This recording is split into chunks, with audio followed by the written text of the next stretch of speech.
Everybody hit that like button, man. Hit that like button, man. Jeez. Great.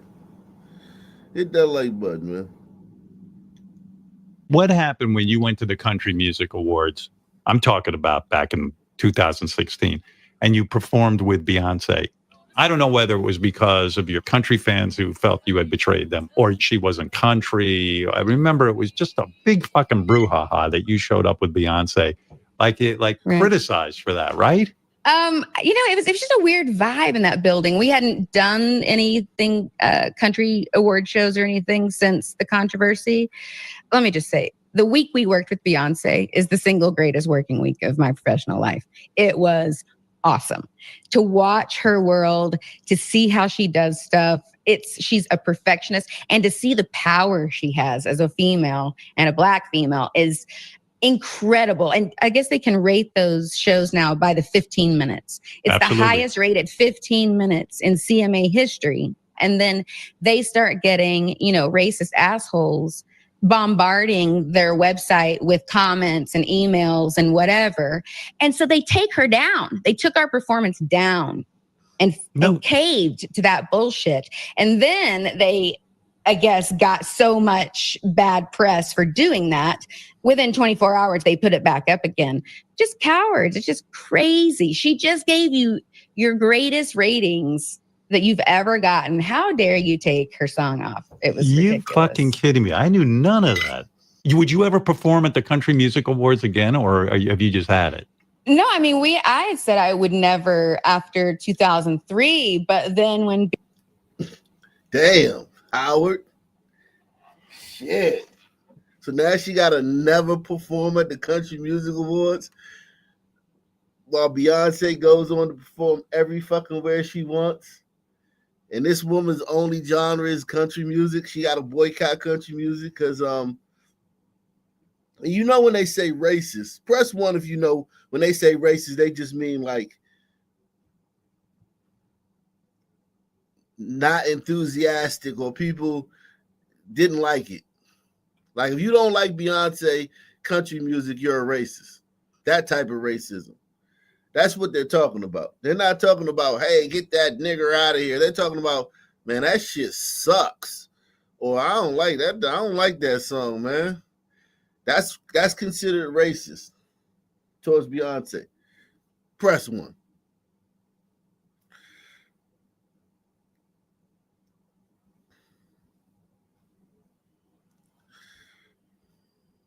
Beyonce calls, you're like, okay, maybe just this one time. One last time. Do you get nervous I'll only do it with Beyonce. Do you get nervous when you have to perform with someone like Beyonce? Or are you just so seasoned at all of this that like nothing kind of throws you? I mean, I don't know about nervous. So this race stuff, that was 4 years ago. This whole race stuff about Beyonce been coming around for a long time. They've been pushing this whole country music is racist towards Beyonce thing for a long time. That was 4 years ago. If I had to sum up today's entire video in a single word, it would be layered. Beyonce got... I thought that was a chick, yo. I literally thought this was a chick. That is insane. This is a guy. Shout out to you, man. I ain't mad at you, man. I thought you was a chick, yo. If I had to sum up today's entire video in a single word, it would be layered. Beyonce got snubbed at the Country Music Awards, and every country singer and their mama seems to have... Here's the thing about it, though. You guys know, press one to if you guys know that I did a series of country songs a few years ago. 2 years ago, I dropped 4 country songs. You could call it an EP. Not an LP. You could call it an EP. I may make the collection. I'm going to do some more. Right? So I'm going to do some more though. Don't worry, man. We got some more coming, man. I'm working on some more music, man. Me and somebody from Ock Nation are working on some music right now, man. I'll tell you that. Me and somebody from Ock Nation are working on some music right now. Um,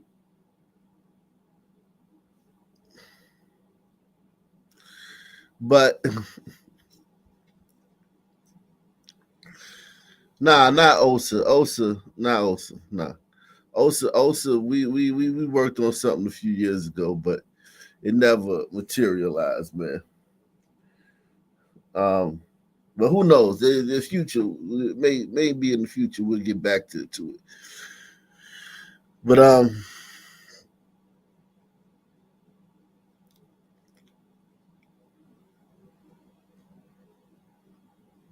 yeah. So I did several country music songs a few years ago on my but that's neither here nor there. My point is, I've listened to my fair share of country recently, and I listened to Beyonce's country music. You know what I mean? I listened to Beyonce's country music. I listened to it. Okay.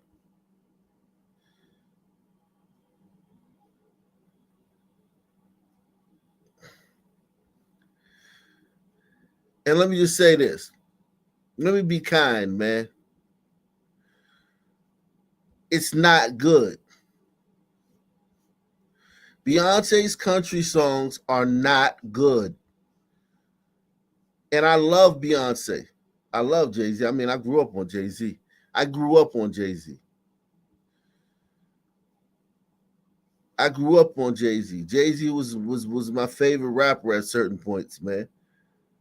I grew up on Jay-Z.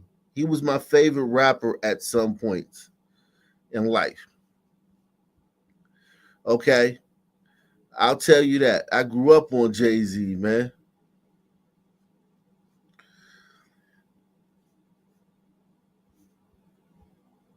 So this is no bias. Beyonce's country music songs were not good. They're not good. They're not good. They don't have the energy, the soul of her. They don't have the soul of her.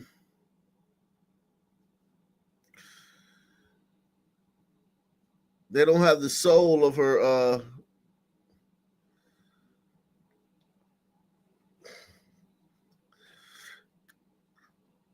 Yeah, I just put in the pinned comment. You can check out my country songs if you want to on my my Spotify. I put the link in there. But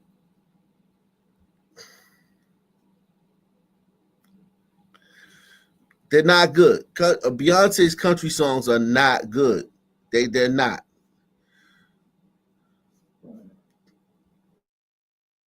And that's the worst part about this, is that she didn't put out a good product. And black people who don't listen, and you got to remember, these black people don't listen to country music like that. Few of them do. The majority of these black people that's whining about Beyonce, people being racist towards Beyonce because they're not falling all over themselves over her songs, they don't listen to country music. And they didn't listen to Beyonce's country music songs either. They don't know Beyonce's country music songs because Beyonce's country music songs, they're not good. If Beyonce had a good country music song, we'd be hearing it everywhere. We would hear it everywhere because of the push she gets from the marketing engine she has behind her. It would be like Hootie and the Blowfish or Shaboozey or any other black country music person that got big over the last 50 something years. You don't hear Beyonce's country music songs because they suck. They're not good. I have an opinion about it, from Dolly Parton to, I can definitely name other country artists if I tried. And even though Beyonce has said nothing about this in the weeks following the Country Music Awards decision, the discourse has just been raging on and on with more and more people. So she allegedly got snubbed from the Country Music Awards. a few months ago. They had the Country Music Awards, and she didn't get nominated for one. Okay? She didn't get nominated for one. A few months ago, she didn't get nominated for a Country Music Award.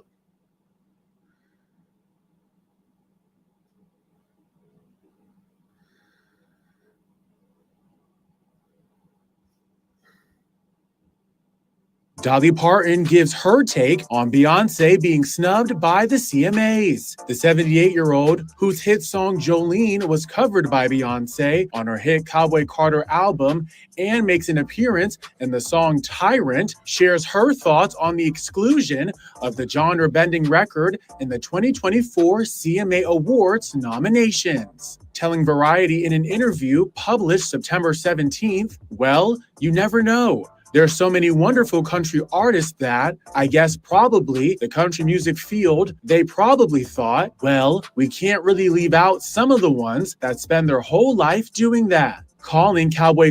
And you know they called Dolly Parton racist for this, right? You know black people called Dolly Parton racist for this, right?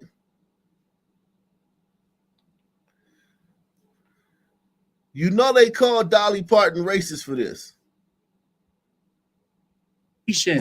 Telling Variety in an interview published September 17th, "Well, you never know. There's so many wonderful country artists that, I guess probably the country music field, they probably thought, well, we can't really leave out some of the ones that spend their whole life doing that." Calling Cowboy Carter a, quote, wonderful album, Dolly adds of Beyonce, she can be very, very proud of. And I think everybody in country music welcomed her and thought that was good. So I don't.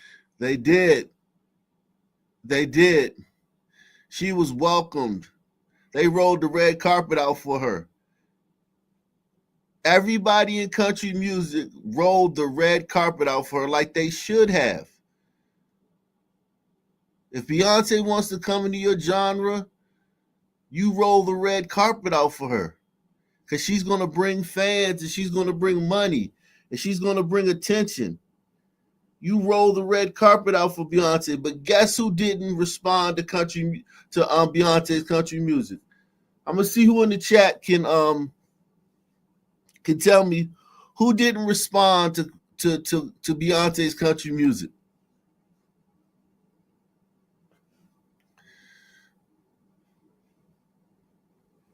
I want to see who can tell me who didn't respond to it.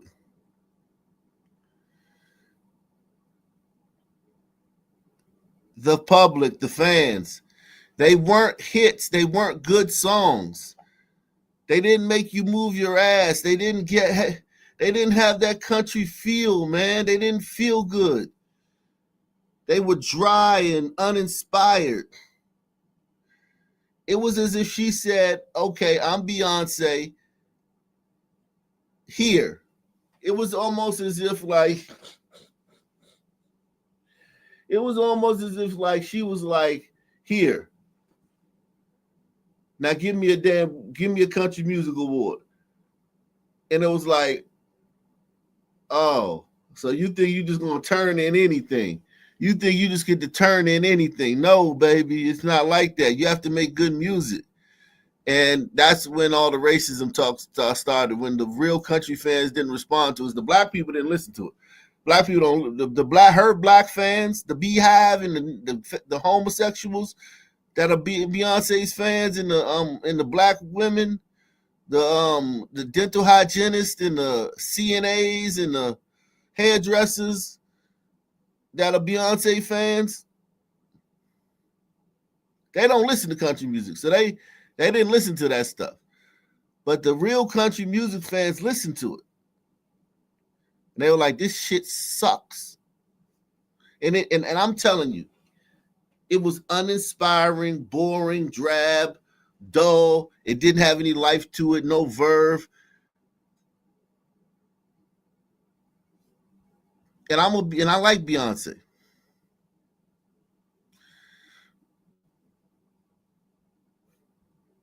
So I don't think it was a matter of shutting out, like doing that on purpose. I think it was just more of what the country charts and the country artists were doing that do that all the time, not just a specialty album. Going on to discuss both Beyonce and Post Malone's presence in the country sphere, Dolly calls herself, quote, fortunate. Now look at Post Malone. He made a country song last year, and that joint was fire.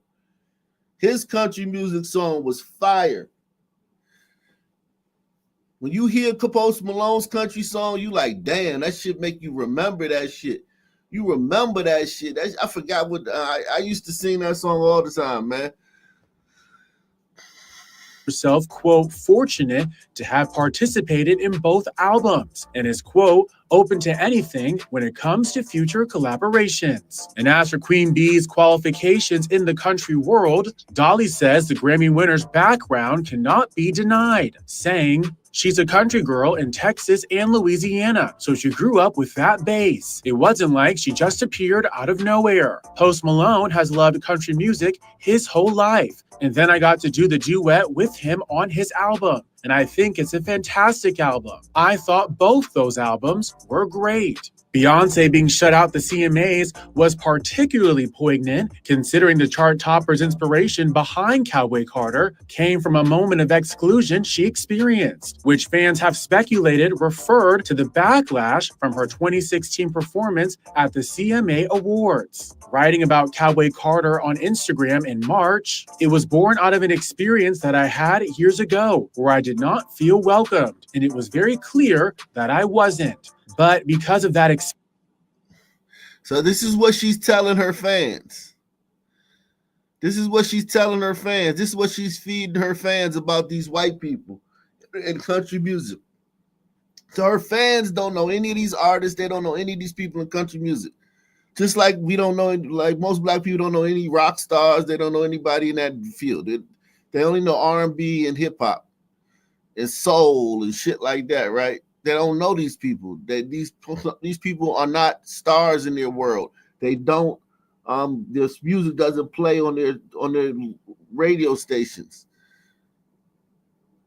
When I was growing up in the 80s, nobody I knew that I was around every day knew John Bon Jovi. I knew John Bon Jovi a little bit because I was cultured. Having my mom had me in different programs and stuff and different things, and I saw different things. But nobody in the middle of the 80s, nobody I was around in my black orbit knew John Bon Jovi. They knew his name, but they didn't know. They like, oh, who is that? That's that guy, right? They didn't know any of his music. They didn't know anything about him.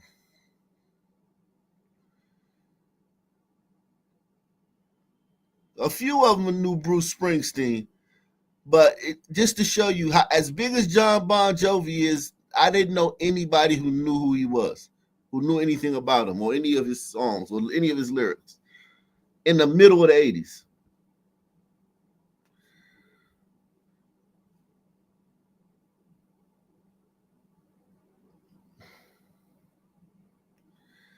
Garth Brooks, Billy Ray Cyrus, nobody knew. You couldn't have pointed them out in a lineup. Black people couldn't have pointed these people out in the lineup. Shania Twain, Bonnie Raitt, they couldn't point these people out in the lineup.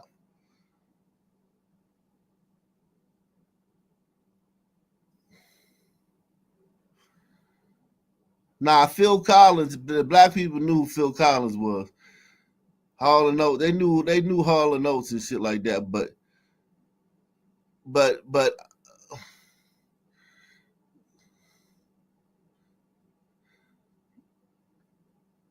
there's certain acts that don't cross over to black people. Certain acts that don't, because of the rhythms, the beats, you know what I'm saying? That type of music. Black people like a certain type of beat, a certain type of rhythm, a certain type of vocal tone in the music that resonates with black people differently. They like their stuff on the 2 and the 4, not the 1 and the 3.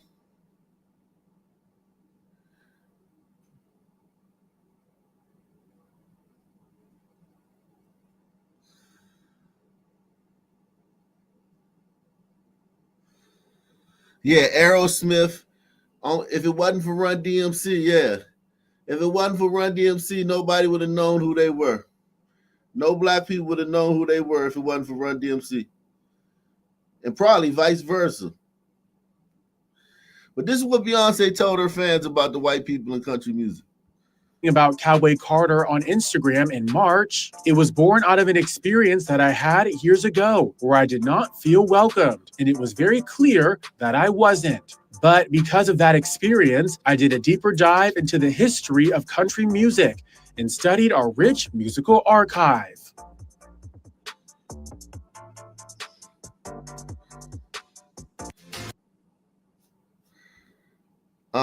So now we fast forward to today, man.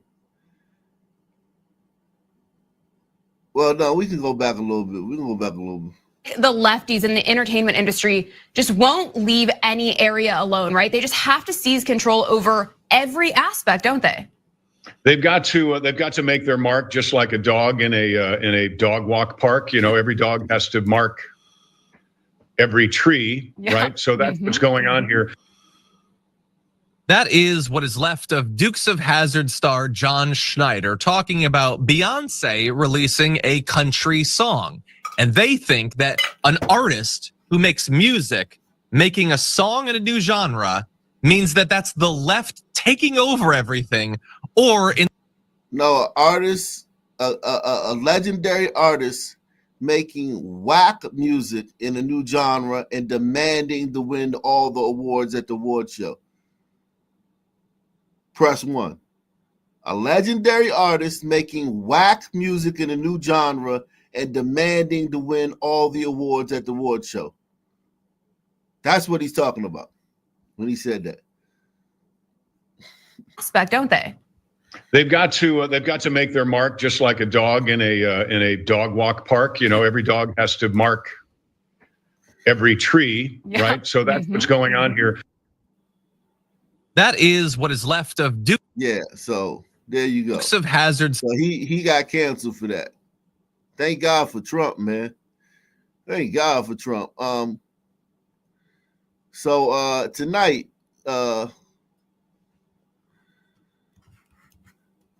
Beyonce, she won the award, man. She got to win the Grammy. She didn't get the Country Music Award. And make sure y'all support the channel. Yeah, man. Support the channel, man. It's the only place you're gonna get this, man.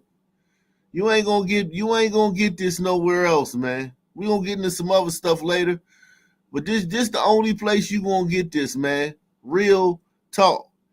It's the only place you gonna get this, man.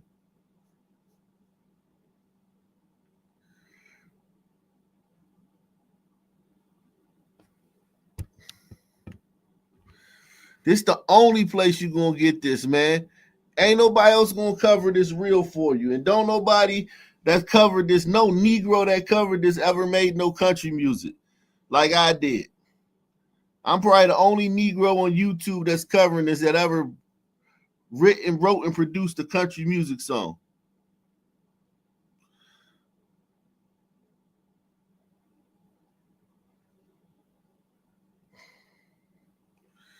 So make sure you take the $7 challenge, man.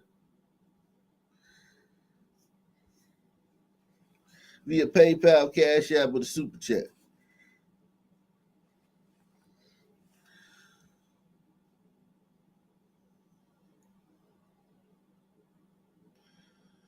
Salute to Eric S., Op Nation Hall of Fame. I'm coming through once again.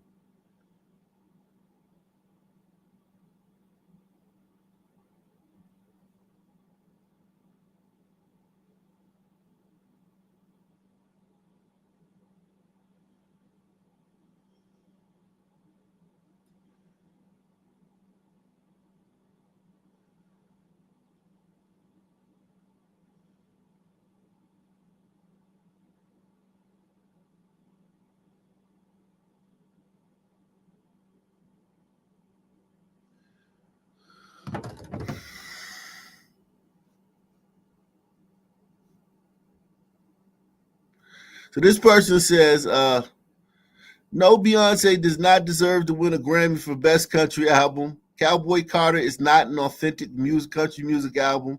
The Grammys are a complete and total joke. And it's true, man. That album was not good. The songs, every song I heard was not good. It just wasn't good. Beyonce wins the Grammy for Best Country Album of the Year. I'm a tone-deaf music moron, except when it comes to playing the flute, at which I'm the best in the world. But this still seems crazy to me. Country music fans, your reactions. Oh, shit. Yeah, this is a joke, man. This is DEI. This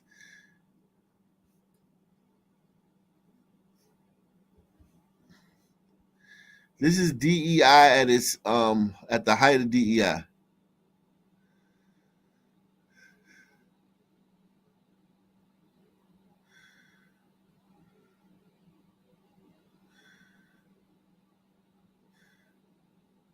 I bet Glorilla never listened to Beyonce's music, country music. This one says, the Beyonce Grammy win is textbook woke culture attack. 3-step move. Do something crazy to reward someone with something they don't deserve based on race, identity, or genre. Cover the backlash as evidence of racism, sexism, or transphobia. 3, repeat over and over again.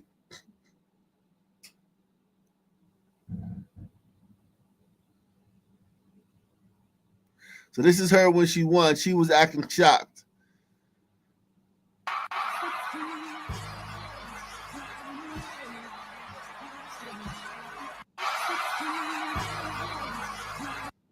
There's no way that girl should win that fucking award, man. I don't care if you say I hate Beyonce, but I don't care if you say I hate her. I don't care. I do not care. There's no, it don't matter if she, here's my thing. Some people are saying because she's not a country, it doesn't matter if she was a country singer or not. She shouldn't have won the award because the songs aren't good. I don't care I wouldn't care if whoever made a country song. I wouldn't care if goddamn LL Cool J made a country song. If the song was good, that's one thing. But if the song's not good,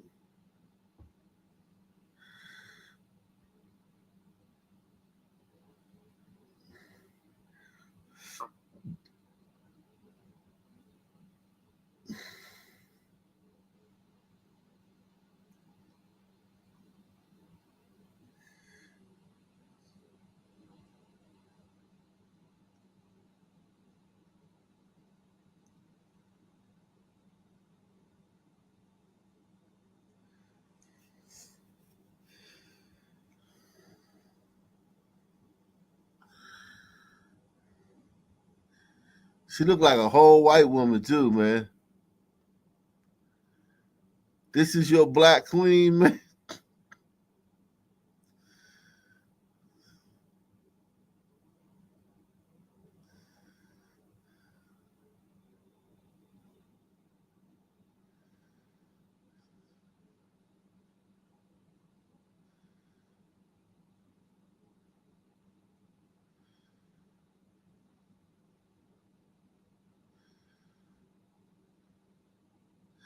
So this happened last year. Obviously, it's subjective because, it's music and it's opinion based. But, some things, I don't want to embarrass this young lady, but she has more Grammys than everyone and never won Album of the Year. So even by your own metrics, that doesn't work. Think about that. The most Grammys, never won Album of the Year. That doesn't work. And then the next year, she wins the country music Grammy for country music album of the year.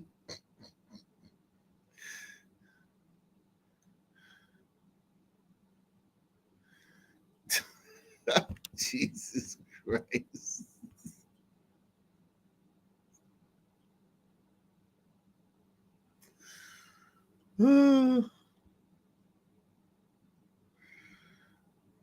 Shout out to Oakview, man. My man Oakview says we ready for the show. Yeah, don't worry, man. I just gotta crack him over the head with this, man. Don't worry, man. We gonna get into it, man. Don't you worry about a damn thing, man.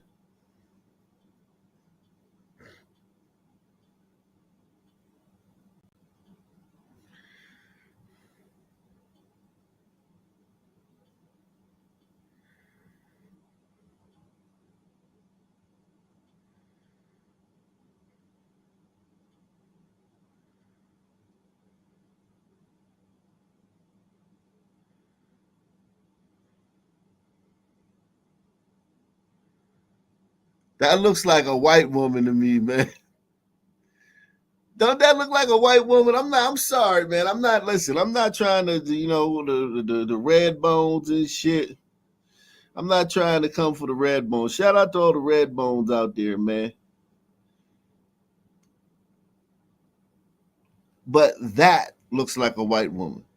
I'm not saying you look like a white woman if you a red bone somewhere. Don't get mad at me. I'm talking about this.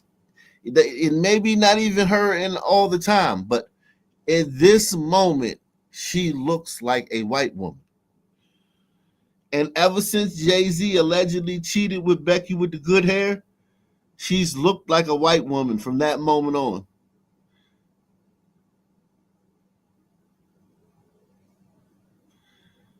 Once she realized Jay-Z liked white women, she started looking like a white woman.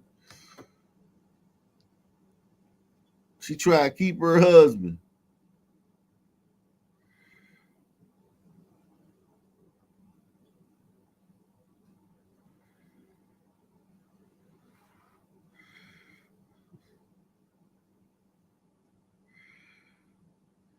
Give her a couple more years, she'll be white.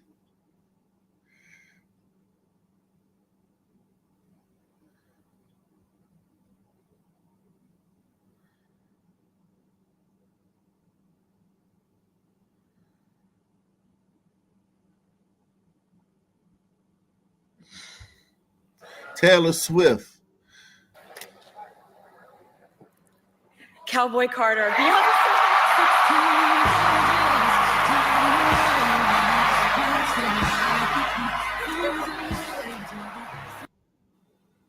And this white woman's crying for Beyonce to get a DEI Grammy.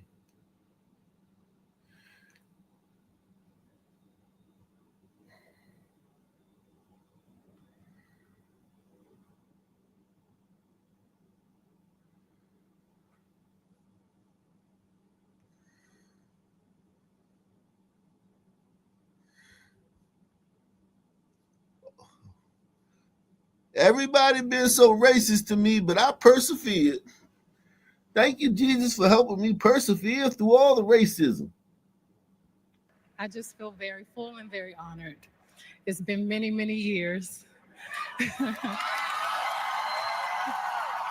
I just want to thank the Grammys, every songwriter, every collaborator, every producer, all of the hard work. I want to dedicate this to Miss Martell, and I hope we just keep pushing forward, opening doors. God bless y'all. Thank you so much. Opening doors. You peep the dog whistle. Opening doors. What you mean opening doors, man? Ain't nobody stopping nobody from making country music. She's so full of shit. Opening doors. As if there's like somebody, some door, the country music with the and if you black you can't get.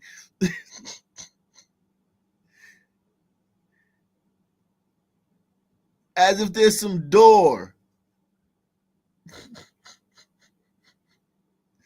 Opening doors.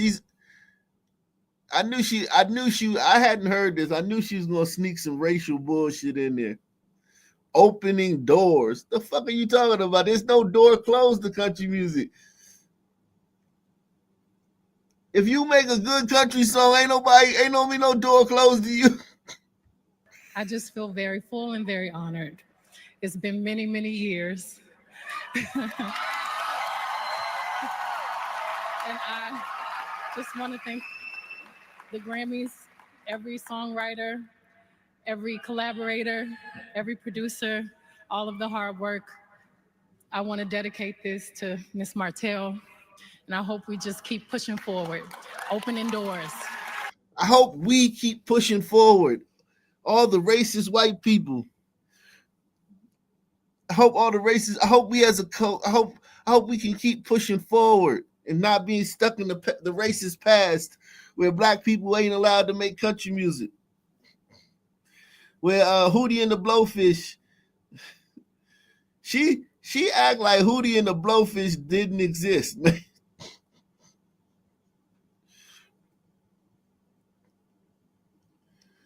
She just as crazy as she can be, man.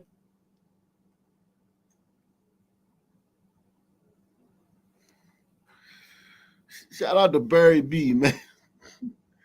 This woman crazy as hell, man. Salute to Arbo, man. Shout out to you, Arbo.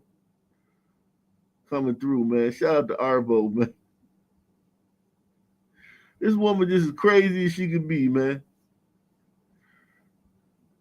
You know damn well you ain't deserved that damn Grammy, Beyonce.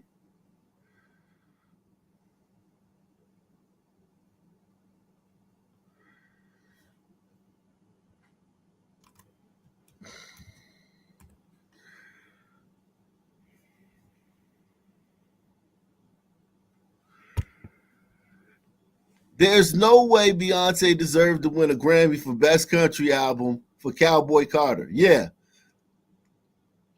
It's not even good. She only won because she's a black woman and the Grammys are woke as fuck. This was a DEI award. Facts.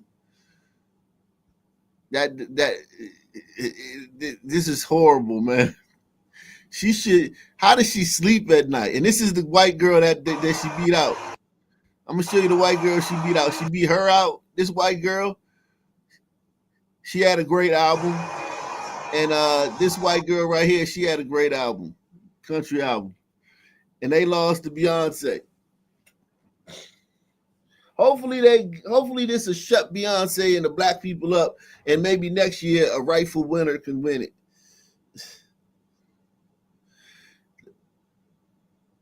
Hopefully Beyonce don't try to win it every year, man.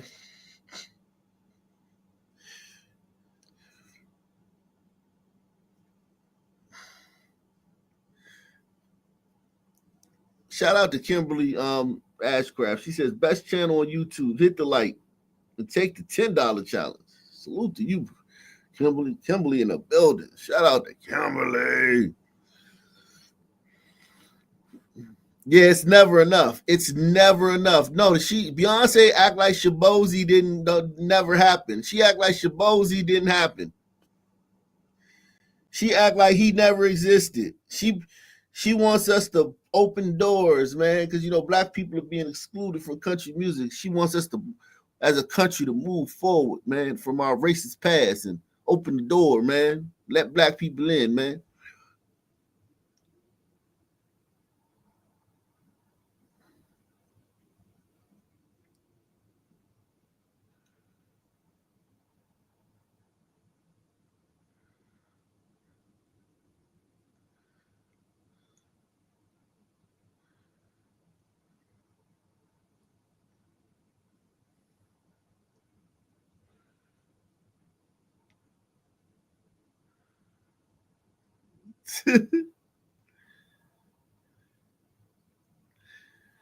Beyonce winning Best Country Album is a great example of DEI. Her music is dog shit, and her country music is dog shit on steroids.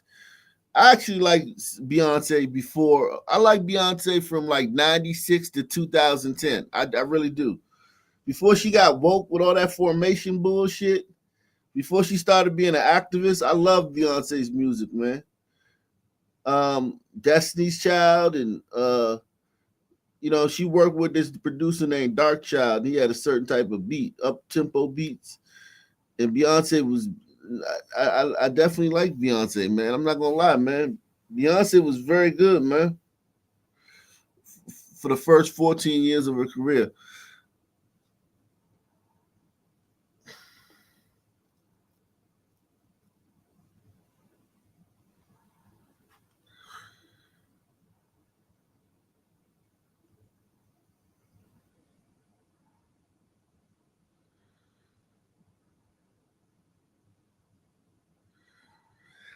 If that wasn't the most DEI win, what a fucking joke. Album was pure trash and only generated airtime because of Jay paying major radio stations to play it on their air. Shabozy is more country than her. Post Malone should have got the Grammy.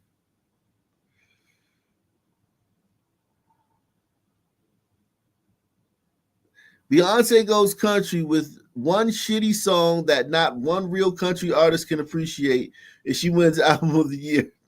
All of her other albums in her own genre couldn't win that. That is crazy. That is true. Jay-Z said that last year. She never won Album of the Year. She couldn't win Album of the Year in her own genre. She drops a shitty country song and wins Album of the Year on her first try.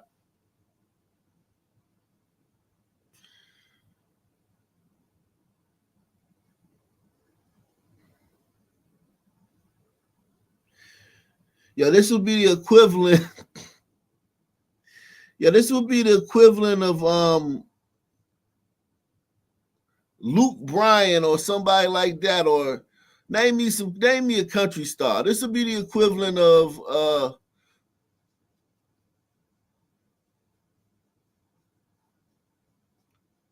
I'm drawing a blank right now, man.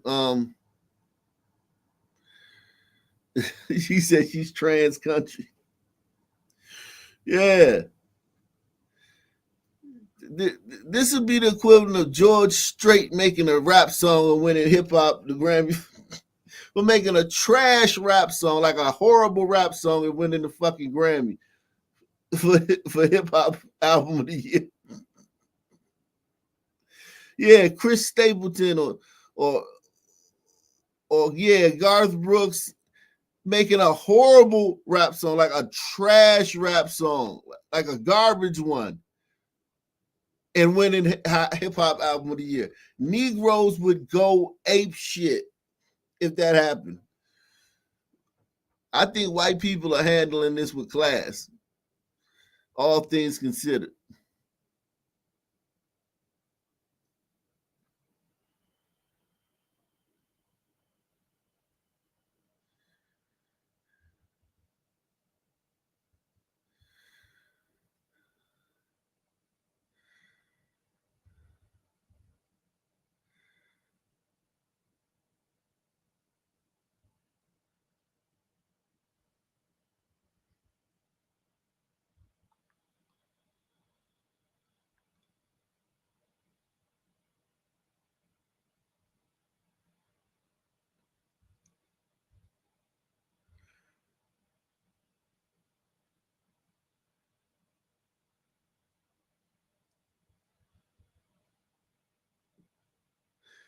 Beyonce winning a Grammy for Country Album of the Year shows you DEI is the biggest fraud. Hey, I'm black. I made a country album. Clowns know nothing about country music. Thousands of more deserving artists and that garbage bullshit they call country.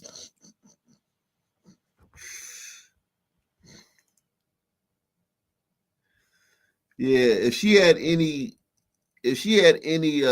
goddamn pride, integrity, she would get that award back, man. I'm telling you right now, I'm not lying to you.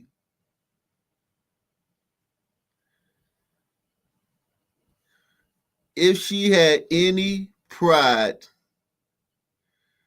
she would get that award back. She would get that motherfucker award back, man. Roger Wood says, I was drunk the day my mama got out of prison, and I went to pick her up in the rain. But before I could get to the station in my pickup truck, she got ran over by a damn old train. That's actually some good lyrics, man. I ain't gonna lie, man. We might do something with that, man. I might have to flesh that out a little bit, man. Rework that, man. That's you got something there, man. You got something there, man. Keep working on it, man. Send me the second verse.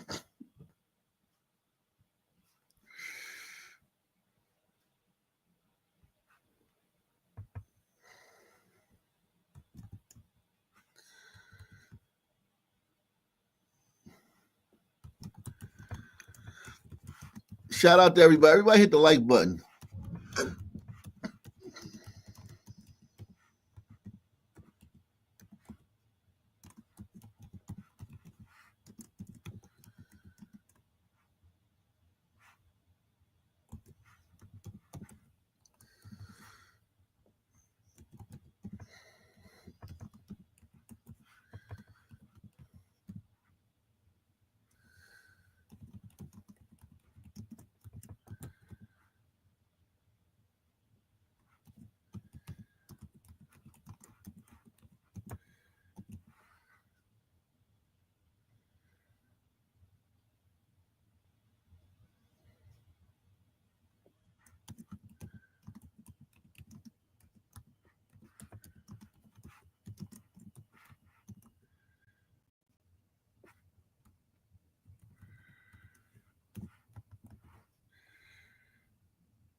Yeah, go ahead, man.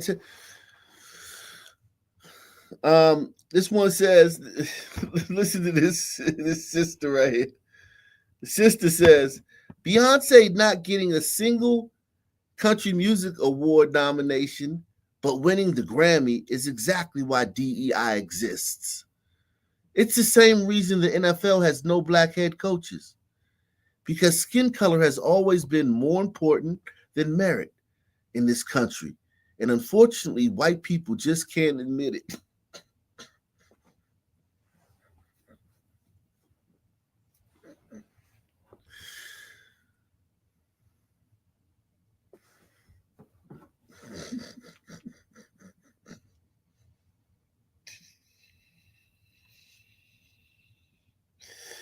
Shout out to my man Aster J, man.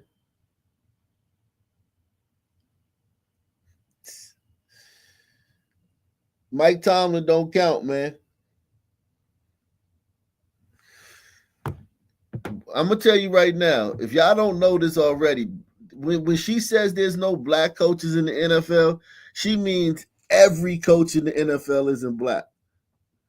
That's the only way to appease people like that. Every coach will have to be black.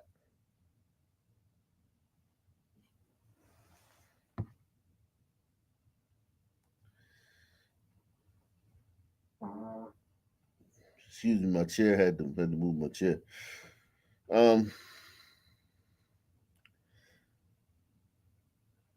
Every coach would have to be black.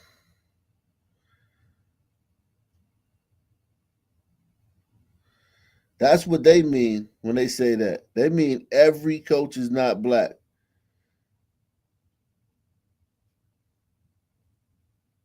Aster J says, at least Hootie and the Blowfish was a good album. Bought it myself. And once gliders have to eat shit, and once again, gliders have to eat that shit. Yeah, gliders got to eat shit on this one, man.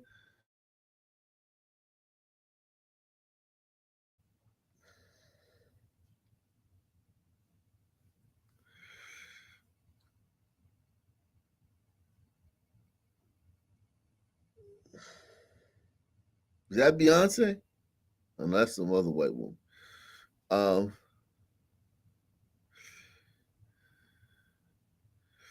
Beyonce winning Best Country Album is the definition of DEI. She is not country whatsoever, and the album sucked. Yeah, man. I just was not. I was not impressed, man.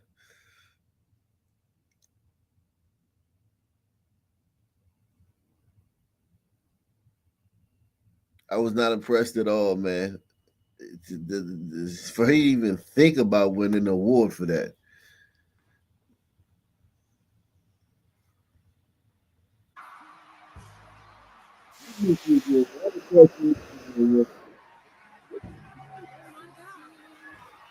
Wow, I really was not expecting this. Cowboy Carter. Cowboy Carter.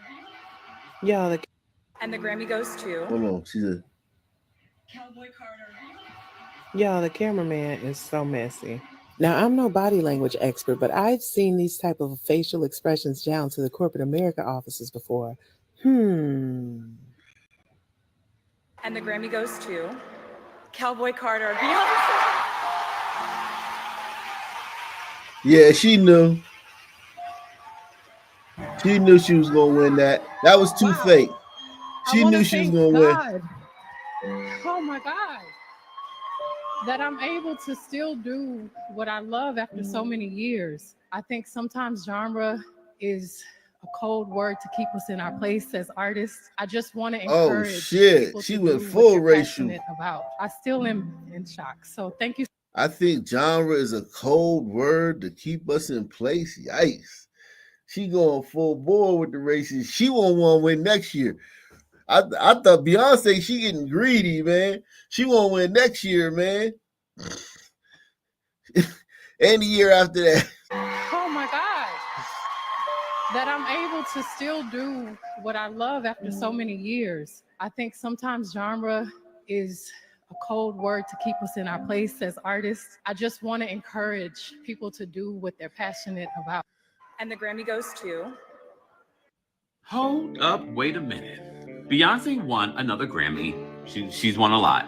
But this is the first time that a Black woman has won a Grammy in the country music category in 2025. And this is not the first time that Black women have been doing country music, but this is the first time that they've won in the country category.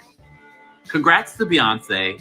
And I think Beyonce, no matter how you feel about the Cowboy Carter album, definitely has opened up doors for the people that are currently and have been creating music in country music, which we created.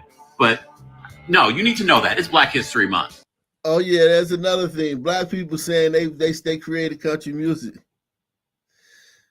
Yeah, Black people saying that. And he knows that album sucked. Did you peep it? He knows that album sucked. Listen to him. He knows that album sucked.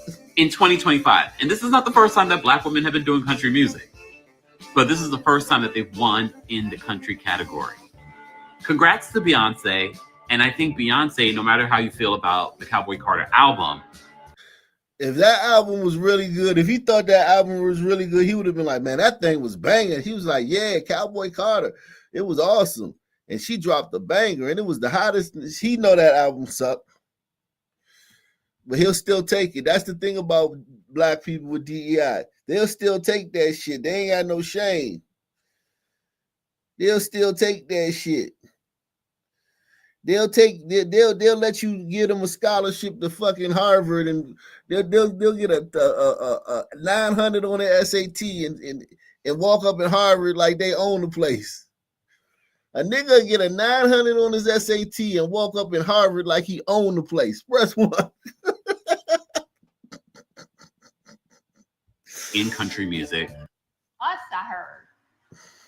You don't hear any of that played on country. They only did it so she wouldn't die. Right. Us, I heard. You don't hear any of that played on country. They only did it so she wouldn't die. There is no fucking way. No fucking way Beyonce just won that Grammy for country album. What a crock of fucking shit. And oh, let's just see, didn't she just announce her tour today? Country Carter or whatever the fuck she's calling it. I'm telling you, if this isn't some rigged bullshit with her husband trying to change the narrative and distract people. I mean, look at this. Wow, wow, wow. She's saying, wow, I cannot believe this. Yeah, girl, we can't either, because there's no reason you should have won country album. There are so many more talented people who put their literal lives, hearts, and souls into this. And Beyonce, are you kidding me? Post Malone should have won over Beyonce if somebody outside of the country scene was going to win, not Beyonce. Oh, your beautiful family. Let's see. Oh, look at your husband there with your daughter. Again, your 12-year-old daughter in an appropriate. My goodness. I cannot even. God and your fans, and you want to think all these people that you're trying to distract from all these lawsuits that are headed your husband's way. It's wild because the crowd themselves, they don't even seem happy for her. And I don't blame them, because there's no reason why she should have won that album. The song was not good. As a fan of country music, I'm absolutely offended, and we know exactly why this happened. There is no fucking way. No fucking way Beyonce just won that Grammy for country album. Oh, let's just see, didn't... Look, I don't even care about the Grammys. I never watched it. But tell me why it is hilarious to see that the power of Beyonce is dying out. So apparently she won Best Country Album. And I will say, like 10 years ago, when Beyonce won something, you'd see the internet in an uproar celebrating her, the beehive out there going crazy. And I know it's my algorithm, but tell me why it is amazing to see that people are fighting against Beyonce. Because at one point she was untouchable, and no one ever thought she would get to a point where people are rejecting her the way they are. So I'm not going to give my 2 cents on whether she deserved it or not, because to be quite frankly honest, I don't really listen to a whole lot of music. And so it's not even my place to judge what is a good album. Fucking coward, you coward bitch.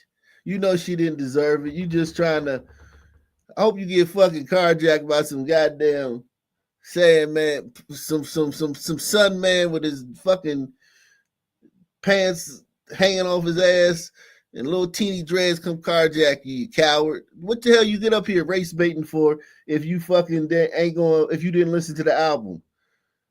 She race baiting, but then said, I didn't listen to the album.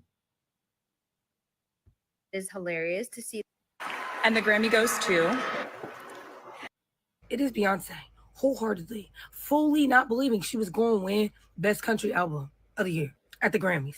And if you didn't know, she very much so did. And I just know some bitches are out there throwing up mad as hell. But sit here and think about it. How many times did you hear 16 Carriages on this app alone? That song was out there, bitch. It's just like, wow, she can do anything. Even spit country music, bitch, and have it eat down. And who the hell are we comparing Beyonce to again? I'm not trying to make y'all mad either. Yeah, I am. Let me stop. There's no comparison. And I'm not like, diehard, beehive. No. But I do know she is that bitch and has been that bitch for a minute now. She ain't fall off. She just keep on doing shit and keep succeeding at the shit that she be.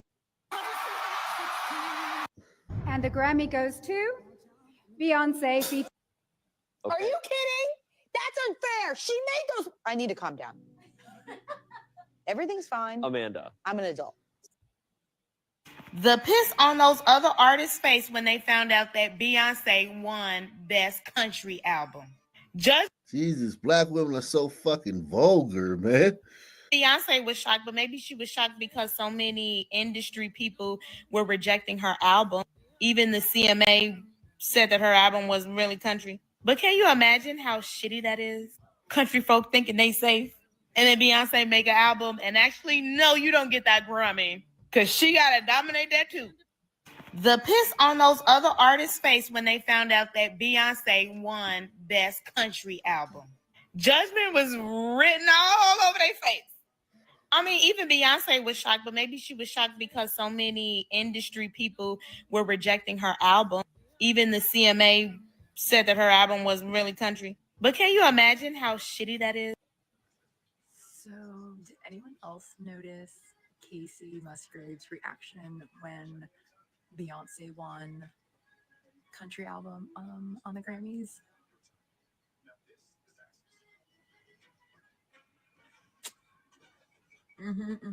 You know how when they probably try to tell them when the camera zooms in on them to try to do that like that gracious, oh, I'm so happy for you face. She was like, no, not doing it. I'm not doing it. I feel for you, Casey. I feel for you. Lainey too. Although Lainey had a better good for you, congratulations, except, face. Casey's like, girl. So, did anyone else notice Casey Musgrave's reaction when Beyonce won country? Are you literally kidding me? Beyonce, Best Country Album on the Grammys? No. Lainey, Chris Stapleton, Casey Musgraves, even Post Malone, and Beyonce wins? Who the hell's voting for these? Are you? And the Grammy goes to. Come on, B. Cowboy Carter.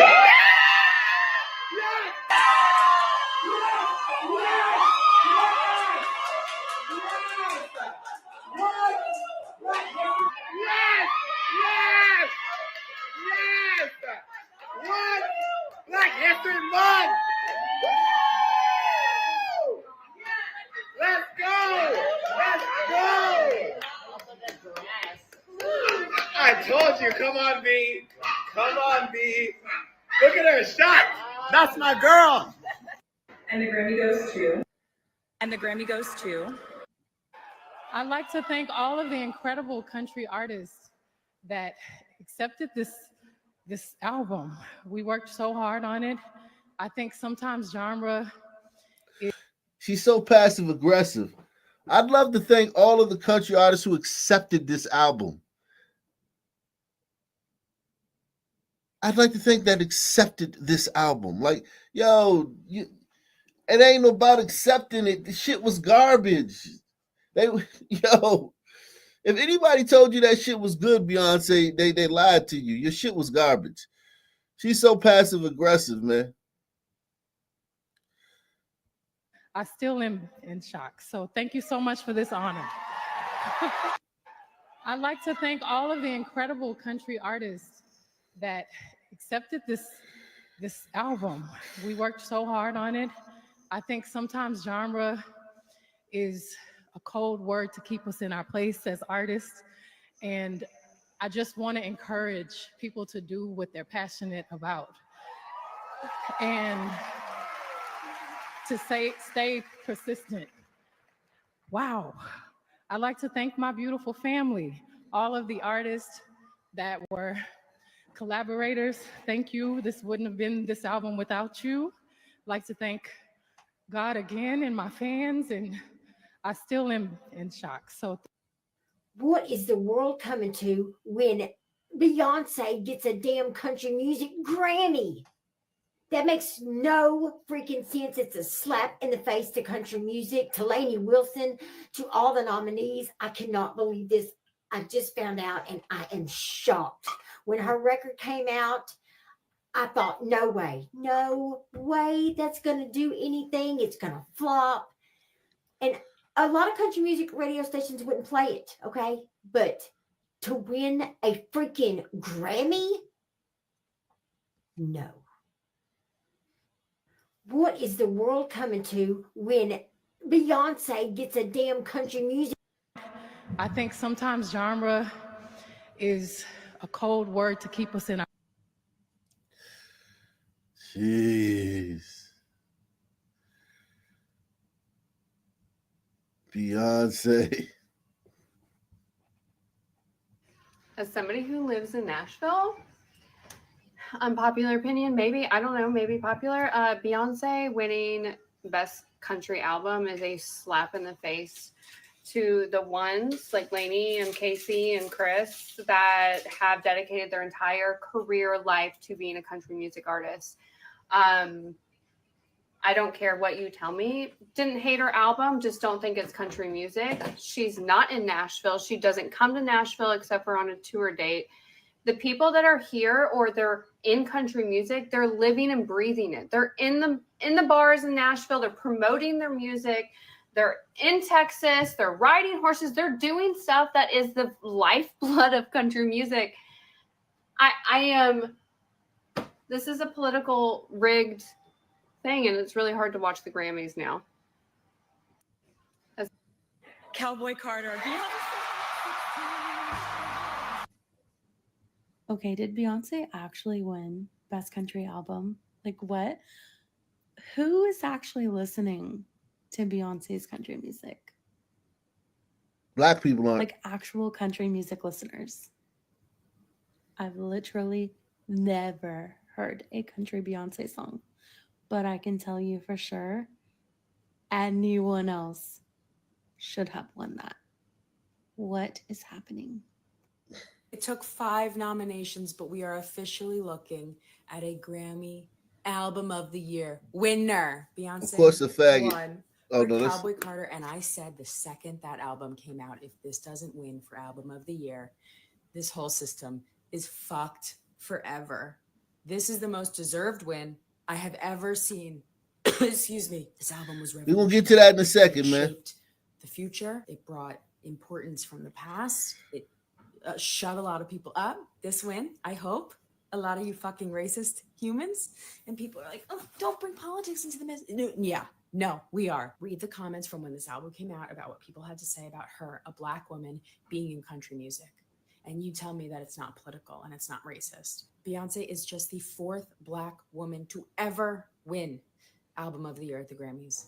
And to just hammer it home, for it to be a country album and for her to have won Best Country Album is just like icing on the fucking cake. So all of you naysayers, you better get the fuck off Ticketmaster. I don't want to hear shit from you. No performative. This was the best. I'm going to search all of your social medias to make sure that you didn't say shit about this album last year, because this album was a goddamn masterpiece. Chef's kiss, no notes, perfect. This Grammys this year, amazing. Cool It Cat was great. says. It took 5 Cool Cat says. Okay, I don't normally make videos like this, but how does Beyonce win Country Album of the Year and didn't even go to the CMAs, the actual Country Music Awards? Also, how did she win Album of the Year over Sabrina Carpenter and Taylor Swift, like the two biggest music artists in the world right now? How much money did Jay-Z pay the freaking Recording Academy? Get me on the Recording Academy committee, because I will. And the Grammy goes to. What? Did y'all see Beyonce's face when she got Best Country Album? That's what I'm talking about. I am so glad I actually watched this to see that. That's what I wanted to see. I felt like they were not going to announce Cowboy Carter, but Beyonce jumped. I was like, yes. Jay-Z hugging her. Blue Ivy stood up. I'm like, yes, during Black History Month.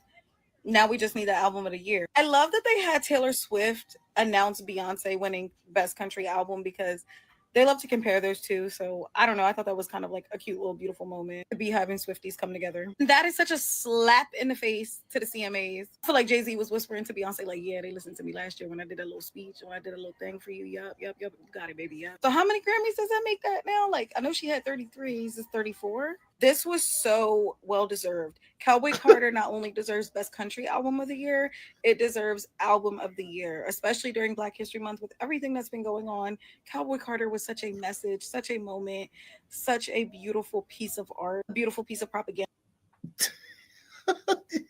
Not only should it have won country music, well, we're gonna move on in a second. Cool Cat, man.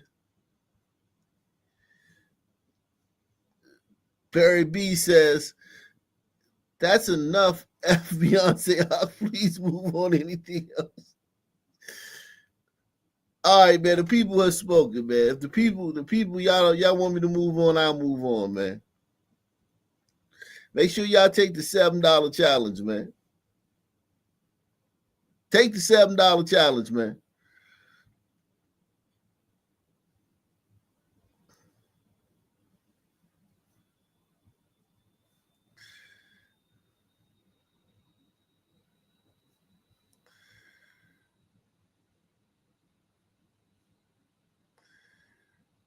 Take the $7 challenge, man.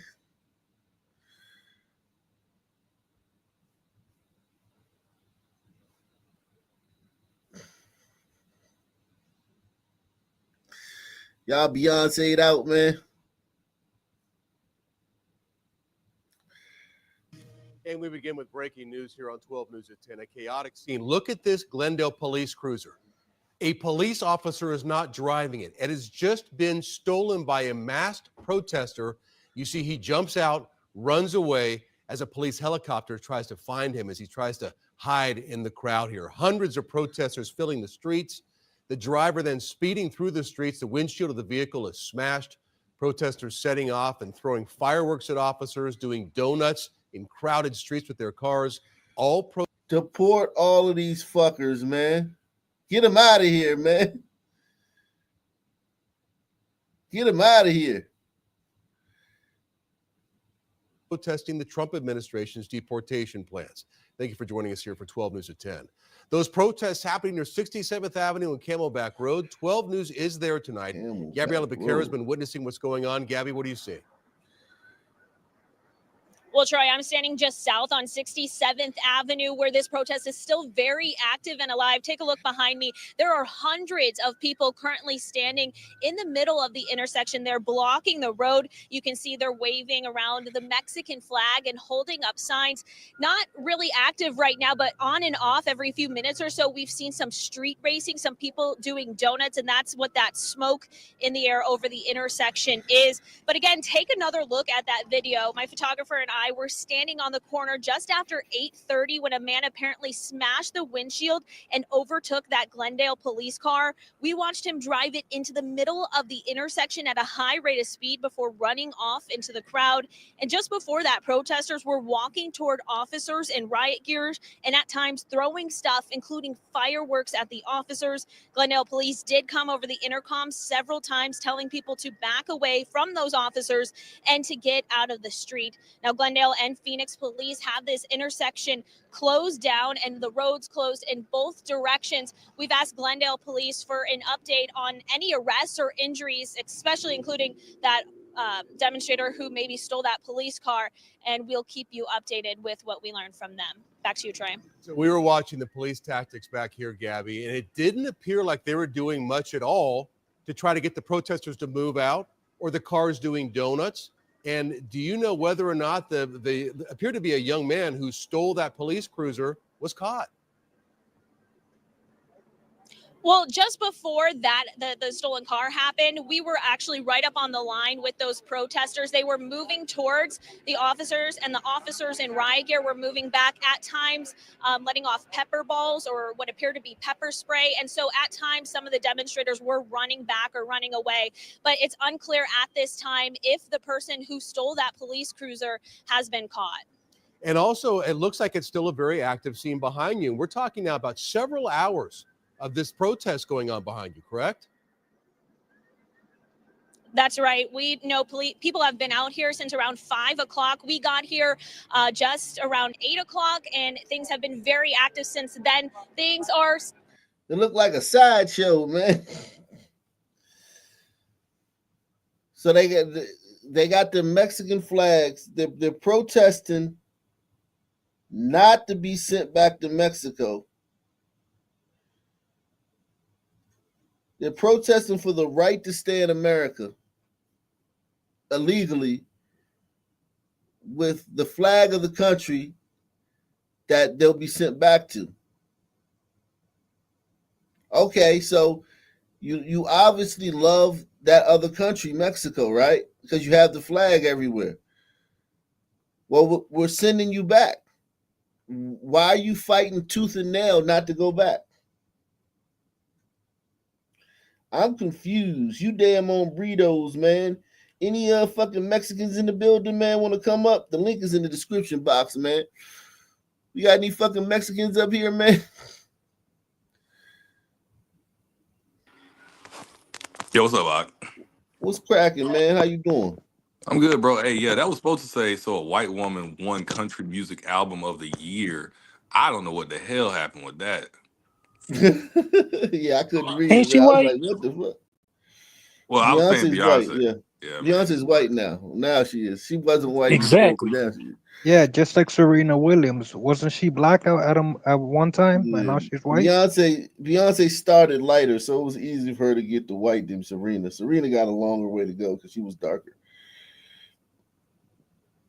But yeah, you're right, Yeah. Doc. Why are all these people complaining? If they love Mexico so much, then here you go. I'm surprised they're bold enough to do this, bro. Like, what? Yeah, for What's real. stopping ICE just to come out there and just start, hey, just start picking people out of the crowd, bro. Hey, bro, let me check your status real quick. Like, Just round them all up and find They out know- who they are later. They know the white man ain't ruthless like that, man. they tried it. They know they can play with the white man a little bit. White man give him a little leash to run around. If this was another country, well, no way you would come out protesting and shit during the middle of the fucking roundup and shit. You do that in White Russia, good luck. Yeah. White man give you a little leash, man. Even though I give Trump is going hard, he's still a white man. They know the white man gonna give you a little leash to run around and shit. Dying down a little bit compared to when we were here. It seemed like a lot of people ran away when that police cruiser was stolen, but still a lot of people are out here. The roads are blocked. There's been people standing along the sides of the street down 67th Avenue where this is all neighborhoods. And one quick thing about the traffic in the area, Gabby, are those streets still shut down right now? They are. We're actually standing just on the side of the street here on 67th Avenue. The traffic that you do see going through the intersection every so often are people that are within the closed barrier. So yes, police are not letting anyone through for several blocks leading up to this intersection in all directions, 67th Avenue and Camelback Road. All right, Gabby, excellent job reporting out there. You and your photographer tonight. I'm glad you're staying safe out. Camelback Road. Down here in Georgia, but We do want to get straight to breaking news out of Glendale. We have crews on the scene right near 67th Avenue and Camelback. This is after what police say is an immigration policy protest that has broken out. Adam, we're being told that police that there was still heavy congestion due to this protest. You're on the ground. I can see some smoke behind you. What are you seeing and what are you hearing from those who are protesting this policy? Christine, good evening. Yes, the roads are closed off in multiple directions, spreading from 67th Avenue and Camelback. That smoke that you're seeing behind me appears to be coming from burning tires, from people burning their tires, driving, doing donuts. We're hearing some music coming from that large circle, that gathering of protesters, waving flags, cheering, putting up signs relating to ICE and immigration. I talked to a few people that were walking away and a few people that were walking towards the protest. They're telling me that to them, this is about family. This is about fighting for their loved ones who either were born in the U.S. or not, and fighting for their rights no matter where they came from, no matter what country. So I want to give you a closer look of what's happening in there right now. We were just stepped out a little bit for this report. So most of the protesters say that nothing that they have seen so far has been violent. I've actually seen some kids coming and going to this as well. They stole a police car. For real, that's not violent. Could have killed somebody. And doing them donuts, I've seen people get killed like that, like in the ER. Like that shit ain't pretty. You get hit by one of those. Yeah, a car's doing donuts like that fast as fuck, and people can't get out of the way, and they get hit. Nah, that shit's dangerous as fuck. I don't know what he talking about. Well, turning now to thousands of anti-ICE protesters taking the streets in downtown LA. They marched onto the freeway and blocked traffic on the 101, speaking out against President Trump's immigration policies. And KCAL News reporter Amanda Sorrentino live still in downtown where protesters are faced off with law enforcement through the night. Amanda? Good evening. Well, parades of people have been protesting from the morning well into the evening, some still going now. And you can see LAPD still behind us here. They have blocked off the Main Street Bridge here, and they continue to move their skirmish line through the area, trying to push people out. About 6 p.m. this evening, police declared this an unlawful assembly. And since then, they've been working to get people to disperse out of this area. We still have CHP and LAPD choppers ahead watching where these protesters are going as they continue to make their way through downtown LA, sharing their strong message against President Trump's crackdown on illegal immigration. Thousands of people took to the streets of downtown LA protesting President Donald Trump's illegal immigration policies. The demonstration started on Olvera Street with a march to City Hall early Sunday afternoon. LAPD ordered multiple street closures in the area as the moving protests grew in size.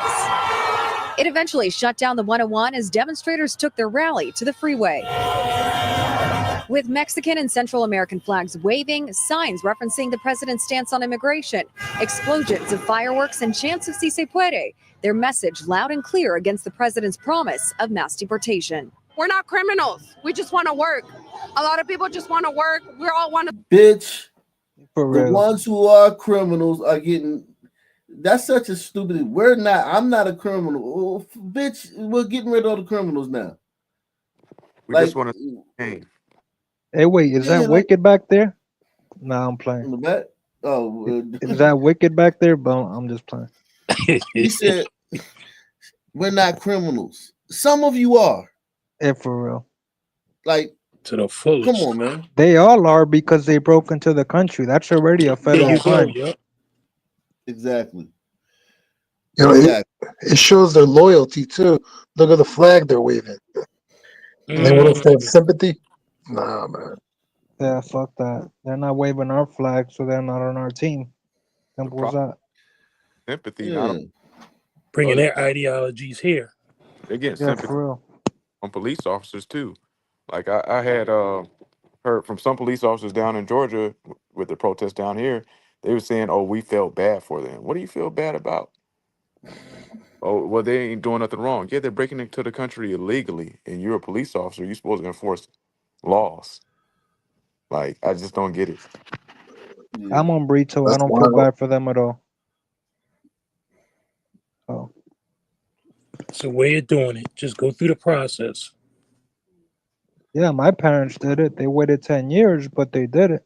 They didn't fucking go through no river or whatever the fuck, whatever they did. And they appreciate it. I think when these people don't appreciate citizenship because it was given to them so easily. Yep. That's You facts. gotta work for something. When you gotta work for something, man, you appreciate that shit. Hell yeah. That's facts. That's about anything in life. This fucking Aztec right here, man. She's just about as dumb as a brick. We're not criminals. A lot of you fucking are. Si se puede. Their message loud and clear against the president's promise of mass deportation. We're not criminals. We just want to work. A lot of people just want to work. We all want to survive. Sarah Aguilar of Long Beach is a daughter of immigrant parents. I'm out here to represent for my people. I'm out here to be the voice for the people that have been silenced out of fear. I'm out here to keep pushing. And as this protest goes into the evening hours, traffic completely gridlocked on surface streets right alongside the 101 as thousands of protesters take over the Main Street Bridge downtown. This really hurts. Like, seeing everybody go through this thing, like I have family members, I got friends that have to go through all this stuff, and it just hurts. Carlos Cervantes. Okay, well then go back to Mexico. Make Mexico great. Make Mexico great. Like, I mean, make your country great, man. You could be proud. I would be prouder to wave my flag if I went back to my country and made a difference in my own country than to wave my flag in another country that's trying to ship me out and I'm begging to stay in that country even though they don't want me. You know what I can't stand the most about these protesters is that they block the road, and I've been in ambulances where we're like trying to get through, but we can't because these people are blocking the road. Oh, yeah. Saying like that puts people in danger because God forbid, and I mean God forbid, you're having a heart attack and we're trying to take you to the hospital, but these assholes are all in the way. You know what I'm saying? Yep. Like, Yep, definitely, without a doubt. That's I've been part of these protests, man. I've been there, man. When dude got out the car, man, he was like, "Yo, my uncle need his medicine," and we let him through. We let him through the BLM protest, man. Downtown, right downtown on going on the 395. We blocked the 395 ramp right downtown DC on 8th Street. He dude got out, black dude. He got out. And he was like, "Yo, man, my uncle, he need to go get his medicine. He need his medicine right now. He gonna be fucked up." And the dude who was on the bullhorn, he was running it. He was like, "All right, y'all, let him through." And they let that car through, and then they blocked the rest of the shit off. He was on the highway alone. I know he was crazy. I know that was the only time he probably ever been on the highway by himself driving this shit. That shit's crazy. Is of Brea protesting in the downtown traffic. It's all the hate, honestly, all this new laws that Trump is trying to bring into this world. Like, this is not what we're really like looking for. Since taking office, President Trump has signed multiple executive orders cracking down on illegal immigration. In Los Angeles, ICE has begun deportations, a fear for many who showed up to this protest. It's not just about our individual selves. It's about our friends, our families, our students, our neighbors, for those who cannot show up today. It's sad in the fact that they're coming so strong with all these ICE raids and they're unjustifying the deportation of some of the youth.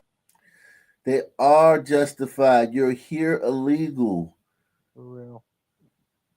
For those who cannot show up today. It's sad in the fact that they're coming so strong with all these ICE raids and they're unjustifying the deportation of some of the U.S. citizenships that have been taken just because of how they look. And I just think right now these are needed. They're very much needed. because it is the moment where you are going to see that all of the voices, all of the people are together. So And let when me guess, these people are going to go fucking in a farm somewhere and pick some berries tomorrow. Who believes that? Who believes that these are For berry real. pickers? I'm gonna get berries off of my farm. Let me try to hire. You're gonna say hell no. These are motherfuckers hanging out in the barrio and shit. For And real, drinking some drinking wasted and Modelo. shit. Yeah, these They motherfuckers ain't want going to pick no fucking berries. to Yeah, work, but they out there protesting. yeah, for real. I thought they were supposed to be working at the farm. So what they doing there? Yeah, man. Fucking salute to Achilles. He says, soon as you come across the border legally, you're a criminal. That's facts. Factoids, man. we're together, we will not be divided. In a post on X, LAPD says the demonstration is non-permitted, and by 6 p.m. the department declared it an unlawful assembly and began to close in on protesters. Just look at this. This is beautiful. This is all the people. We are the people. Power to the people.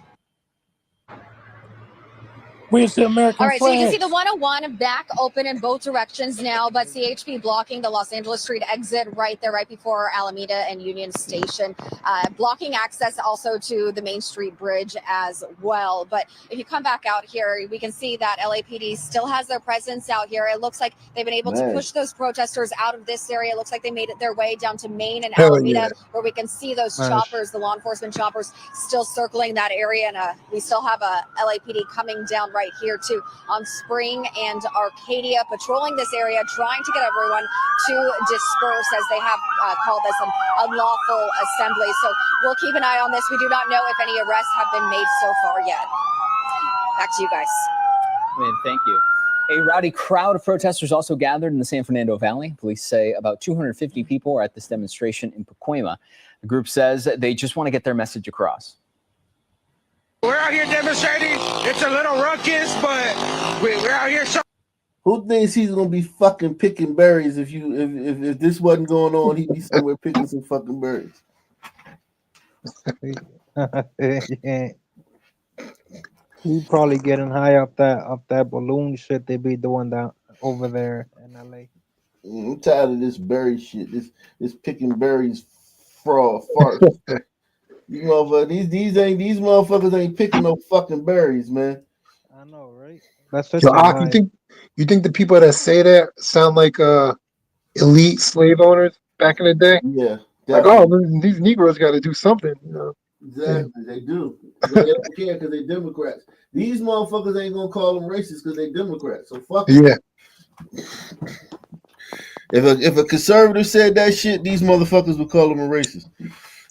Yo, Ak, the problem I have with these non-gliders coming here, like, they don't understand what gliders had to do to make America. They think it just showed up out of nowhere. Like, gliders had to fight and die to make this country the way it was. For And real. you bring all these people here.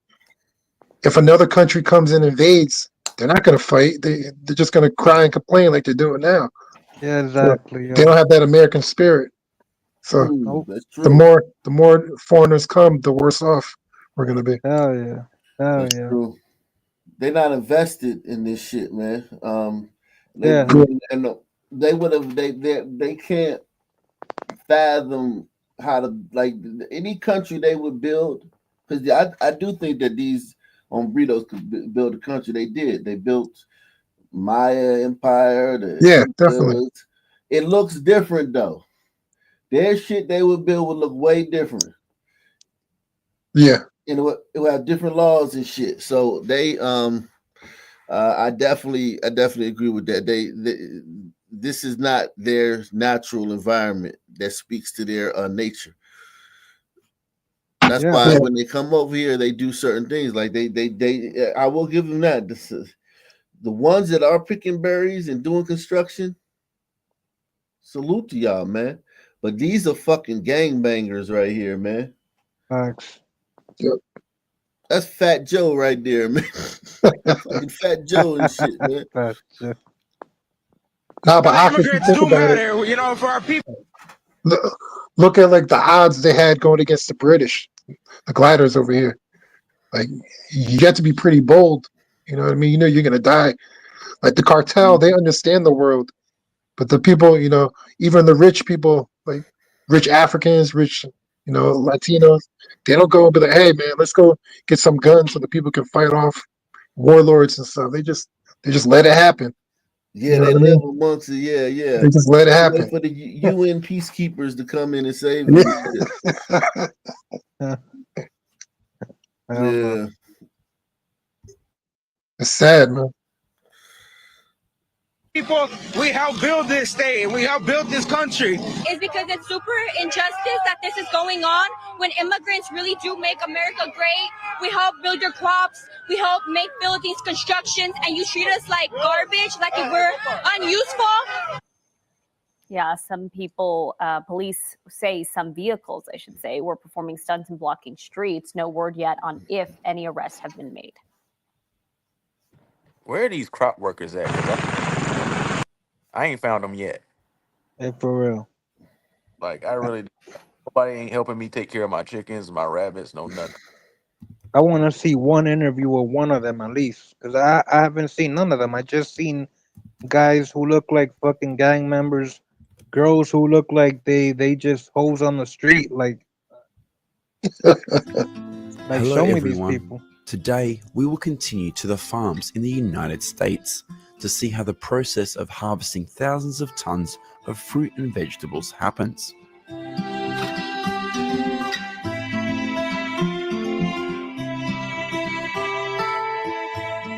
Man, a lot of white boys out there, man. The first place we will see in this video is a large vineyard in the San Joaquin County in California. That's some Mexicans, California. Yeah, man, you them grapes, man. Between August and October each year is the time when tens of thousands of workers flock to the vineyards in California. Hey, be careful, you dropping something, motherfucker. The average wage for each of these workers is about $17 an hour. $17 an hour? What? I thought. Hold on. Yeah, I know, right? They was making like $4 an hour. Yeah. Hey, for real. They made it seem like they were getting paid $4 or $5. 17? Hold on, man. That ain't too bad Listen, now. It's some down in Louisiana making 25, 30 an hour. What? And it's probably under the table too. Yeah. Cash. No. It is. No, it's not under the table. They all on. They on the Oh, books. they're on the books. Okay. Yeah. Oh, okay. Where they got fake social security numbers? No, they come here, but the actual owner of the land, like the farmer, they have to kick the money up for the transportation, the visa, all of that stuff for them to come and work. But you talking about visas? Work but permit. they come and work. Yep. But they come and Yeah, work. work permit. Nah, okay, but they make it seem like I always thought they were getting paid $5, but nah. No, they get money. Yeah, They definitely get money. The illegals in New Jersey make good money. They do construction and stuff. So Hell yeah, my homeboy's down there. Yeah. Making good money too, doing that. Yep. Yeah, when I was down there earlier last year, we was on this farm and I ran into a couple of them. We was out there talking. Yeah, and they was telling me, they was like, we make good money. We come during the season. They were out there doing collecting, like setting up for like crawfish and all of that shit. Working the fields and all of that, because you got some of those guys down there. They they do crawfish, they do rice, all different types of crops. They listen, and a lot of the spots that they have down there for them, like they get houses, like housing, the whole nine. And the house is nice, because Wow. we stayed on this one joint where the guy was renting them out for, he was renting out a portion of it for people that wanted to just come and just like chill for like vacation or whatever. So we was down there, and we would talk to some of the workers or whatever. But that house is like, they got automobile, they got cars, trucks, the whole nine, everything they need. Plus they getting paid 25, 30 an hour while they come into work. So yeah, they definitely doing all right. Sounds like they're doing pretty good. I mean, don't get me wrong though, it is hard work, like but Yeah, they definitely. they Yeah. still getting paid pretty good. But see, these people I respect because they actually working. Like them other Yeah. people, they're not out there doing that. Right. Right. I like the people in New York and Chicago that are getting the free handouts and stuff. Oh yeah, that shit gets me so mad because I'm from New York and they be getting 5K a month on a prepaid card. And they get to stay in hotels for free. Like, Yo, hotels that they're in Midtown Manhattan. Yo, when I Yeah. was a kid in the 90s, those are hotels that were like 2K a night. I'm telling you, like Yeah. Exclusive joints. exclusive as hell. So you and I can't get that for free, and we're citizens. Yeah. How about that? Yeah, how's that work?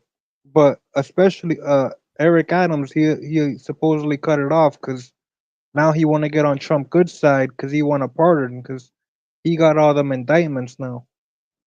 Yeah. Yep. Yeah, he got like 5 indictments from the FBI, so Yeah, he they about to better. drop Oh, that hang stuff. on, no, no. They I will they say, about to drop it. no, I His will say, cases. Eric Adams. He was speaking out a little bit before those indictments. So I don't know. Maybe he thought it was coming or something, but he was speaking out before that about that shit though. No, he wasn't speaking out. He was just like questioning, begging for money. He was begging for money to take care of him. Remember? Yeah, that's true from Joe He was Biden. like he's like, we need more money to take. If you want us to take all these, because remember these were the people that the Texas governor was sending up there. So he Yeah, was like, true. all right, man, if you want us to take it, we'll take them, but you got to give us money. Now, once he got the indictments, he started saying, man, we don't even want these motherfuckers. But Yep. salute the 45 revolver. He says, we are not all criminals now. If you'll excuse me, we have to get back to blocking the freeway illegally. All right. Salute the Murray Miles. He said, question is who is funding all these protests? You know who's funding this protest. Yeah. Soros, Yep. these other agitators, motherfuckers. The Yep. vineyards in Professional. California to harvest. The average wage for each of these workers is about $17 an hour. According to statistics released in 2021, the And total area. look, see, I'm too big. I couldn't get under there like that. This is a good job for them because they real small. They little teeny little people and shit. They can get up in the little nooks and crannies and shit. You know what I'm saying? Yep. Yeah, it's not a sun job. Vineyards No. in the state of California is 895,000 acres, of which up to 73% of the area is planted with grapes for wine production. Each year, California grape farms produce about 3.8 million tons of grapes, accounting for 92% of the country's grape production. Hundreds of tons of grapes here, after harvest, will be transferred to the winery to produce wine.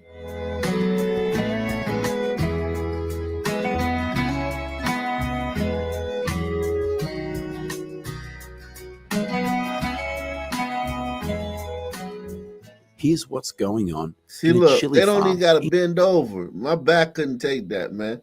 They just stand straight up and pick the motherfucking shit. Florida. Around 200 They stand in that little trench right there, and they eye level with the fucking crops and shit. 30 workers are hired to this farm to harvest the chili. Currently, Florida, California, and Michigan are the states with the largest chili production. Look at their stout little legs and shit. You know what I'm saying? They got a nice base. Their little stout little legs. They just it's almost like they was born to do that shit, man. And they don't complain either. Nah, They could be like sons, like, man, my back hurt, man. Yeah, that's all you'd be they hearing never too. late. I'm on burritos, man. They work hard. Yeah, man. It could be 5 o'clock and you could just be like, hey man, we're gonna stay for a couple extra hours. And we're like, okay, no problem, man. No problem. Yo, I've You seen said you that. pull up on some subs. Yo, that is so true. Y'all make Yo. us stay 5 extra minutes. Yeah, I thought you said 5. What you mean stay till 7? Hell no. Yo, a son will fucking around and kill your ass. They'll be like, yo, the boss got murdered down at the fucking farm today. Farmer John is dead, man, because he tried to make a son stay for 5 extra minutes. Damn. Shit. in the Sons be United on the phone with States. their. In 2020, US chili production is about 325,000 tons, Yo, of which up to 75% is produced in California and Florida. yo, Thousands shout out to of these chili little peppers motherfuckers, after man. harvesting will be transferred to trucks. Shout out to these little motherfuckers. I gotta give it to them, man. These little motherfuckers. Wow, look at that shit. Niggas will look at that shit and they'll be like, all right, guys, we gotta pick all this fucking shit. Niggas will be like, man, shit, I'm gone. Niggas will be walking off the job. You take some niggas out here and be like, yeah, all right, go ahead. Be like, go ahead, what? Yeah, go out there and get the shit. Like, what? The fuck, man? Come call him up, girl, man. Hey, Keisha, come pick me up, man. And Yeah, man. Sons only do this by force. Yeah. You can force them to do it. And look at they picking the shit with the little scissors and shit. You get if Sons is out there, every motherfucker peach will have a goddamn hole in it and shit. For real. You know who the fuck picked these fucking peaches, man? And they pretty quick too. Or it'd be an argument. Sons use that against each other. Right. Oh yeah, some son out there stabbed somebody. And this fucking Yo. yeah, man. And They using a school bus for that shit. God damn. yeah, I've seen those out here in MI. They be having old school buses, and they that's how they take them to the field. You know them watermelons. All them watermelons wouldn't make it on that truck if it was Sons out there. They were like, yo, go grab a couple chickens. We gonna fry this shit. Yep. Yo. Hey, them shit looks pretty heavy though. Like, damn, like you got to put some They gonna energy do this in. all day. They gonna do that shit all day. I mean, I gotta respect them. I you know, honestly, I gotta respect it. It ain't horsing around, man. Get rid of those guys, man. Wow. Yeah. Wow. All these fucking watermelons, man. We're salivating and shit, man. That's a workout, bro. I mean, they strong. That is. Hell, Yeah. that is a workout. They yo. probably strong as shit. Hell yeah, Yeah. boy. You try and wrestle with one of them little dudes, man. They slam you to the ground real quick. Damn. Nice, good old peach. Yeah, that look good as fuck. Sons be bringing them home to their family and shit. Hey man, I bet these motherfuckers do the same thing too, though. They probably, you know what I'm saying, hide some peaches somewhere. And they probably give you some peaches. At the end of the day, they probably let you get the bruised ones on the ground. You just got, you know what I'm saying? Look at all the ones that's on the ground. Yeah, you could eat them. Yeah. I mean, you just wash them off. You could still eat them. Make them. I would just make some jam out of them motherfuckers or some what it preserves or some shit. Yeah, that's good too. Hey, Baby that's fire. food. Yep, that's fire. You know these motherfuckers got a gang of babies, so you make baby food out of this shit. Oh, you know that's true. That's probably every fucking woman out here pregnant, man.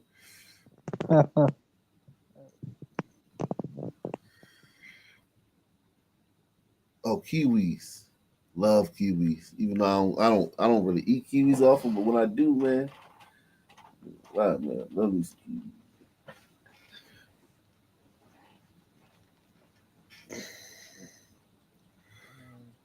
Shout out to them. Without them, there'd be no food. So I gotta give them that. Well, I mean, I would put it like this: if without it would be food, but it would still be on the fucking. It would still be on the thing. Still be on the tree. Yeah, it wouldn't be. It wouldn't be all nice and packaged in Publix or some shit. Like, Yeah, I took my daughter to pick to an orchard out here. Well, my wife did, but we all went to an orchard out here. We all picked apples and shit. that's nice. Yeah, it was fun, man. Yeah, went out there picked apples and shit, Honey Crisp apples. Yo, those are good, man. Hell yeah. Yeah, she picked them shits off the tree. She had a good time. Hell yeah. Right off the tree. No, that's fire as Yeah, fuck. you pay to get in, and then you can pick all the apples you want. Yeah, and then they be having stands where they'll make a smoothie out of the fruit you pick. That's fire. Yeah, yep. That's Cider fire. and shit. Yeah, I Yeah, don't like hey. cider, but yeah. Look at this motherfucker, bro. You gotta pick that whole motherfucking tree, man. Them oranges, damn.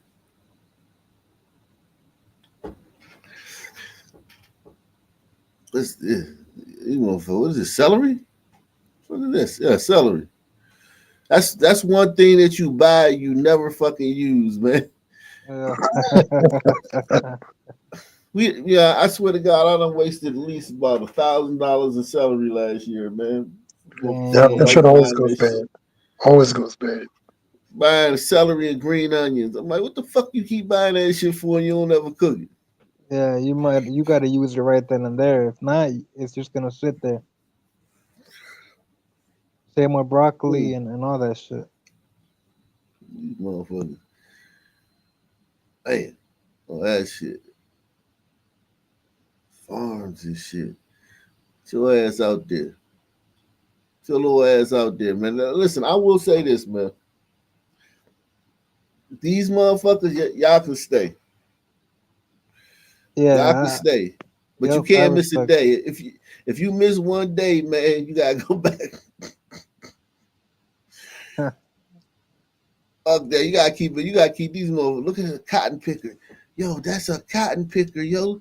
Yeah, Look that's at a that cotton shit. picking machine. Yep. If white people had this back in the day, man, yo, y'all would have never needed us, man. Y'all white people would be. Y'all would think about this, white people. This machine right here would have saved y'all a whole lot of trouble. A whole bunch of sun crime. Fuck. He said, crazy.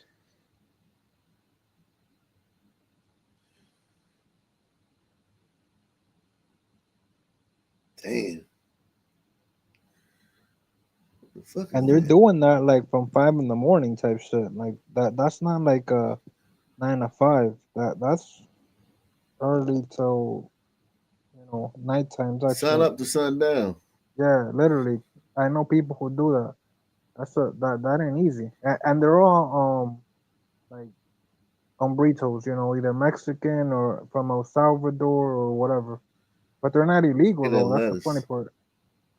Yeah, these people can stay, man. You can stay, man. You That's can hard work. stay, man. Yeah, hey, that's hard work. I'm telling you. That's Yeah, definitely. if you, that, and imagine we're just seeing like 10 minutes, or imagine doing it for one day, but to do it 5 days, 6 days a week, man, that shit. And look at they raising these cows. These cows gonna make a hell of a steak one day, man. Yeah. Hell yeah, man. Love me some steak, man. Little buddy right there. He's cute, man, but gotta go, man. Veal, man. Need me some veal, man. Some goddamn veal chops, man.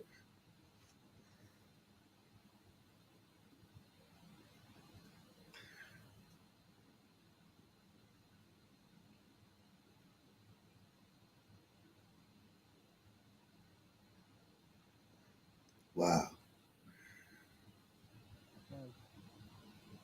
This is the other side of the game, man. We don't see this side of the game. Nope. All these damn cows, man, eating. Look at they eat, man. They happy with that shit. Yeah, that's like grain or something like that, or corn feeds or Mushed some up shit. rice and shit. Mushed Yeah, up all types of shit. And like you just mash up everything that you byproducts, all the husk and all the skin from the other vegetables. Just mash that shit up and give it to them. They like it. yeah, that's true. They're vegetarian anyway, so yeah, Right. They eat anything that came out the ground. yeah, that sucks. Wow. Well, that fucking steak, man. Shit. That's all you These are thinking about, bulls. huh? I mean, that's what it is. That's kind of like what they out there for. Like, if you think about it, like they're not out there to like, but milk. Some of them is for milk, but a lot of them is for steaks. It's either milk or steak. That's it. They ain't keeping these motherfuckers out there because they like cows. It's crazy all the technology they have. Look at that. Oh, Just crazy. milking them motherfuckers. Horses.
Sunflowers.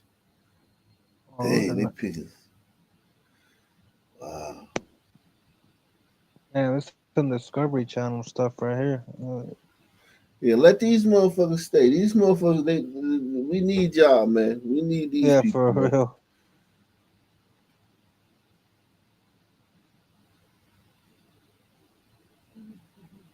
Wow. I respect them, but not these assholes blocking the street. I can't stand them. Yeah.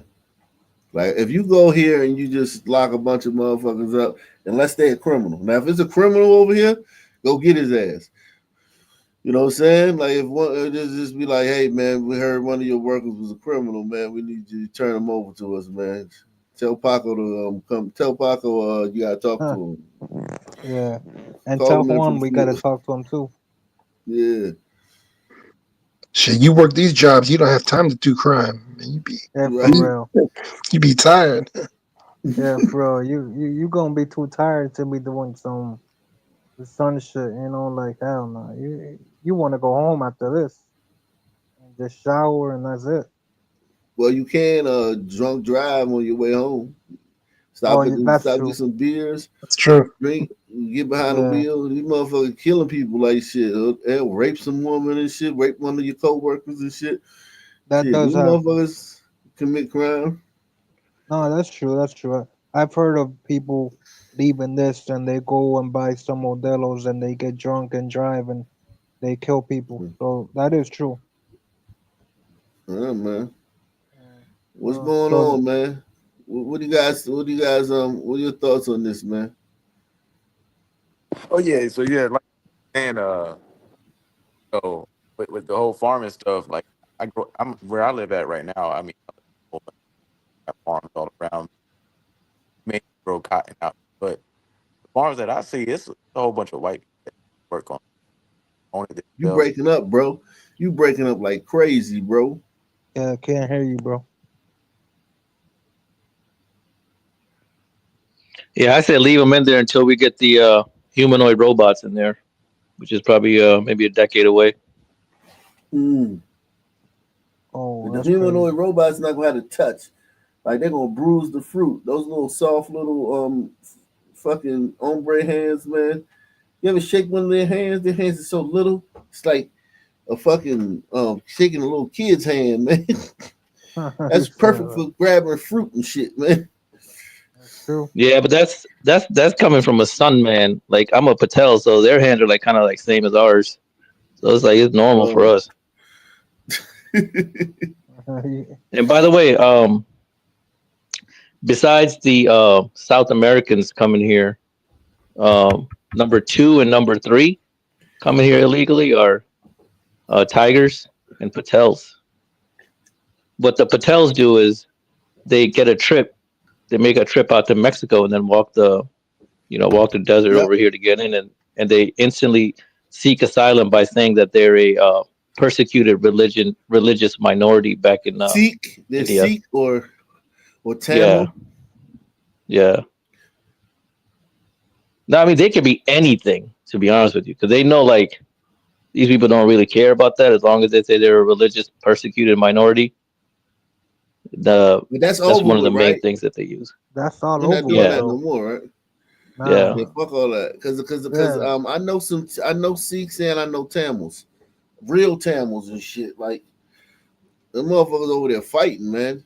They like sleeper cells and shit. They if one of them come over here, they come over here to get some shit and send it back. Yeah, True. there's a sect of Sikhs called the Khalistanis, and they want to create a separate country in one of these states of India. Yeah. I mean, they're hardcore up there. That's why Trump did that remain in Mexico thing, so that whatever your excuse is, you have to wait in Mexico.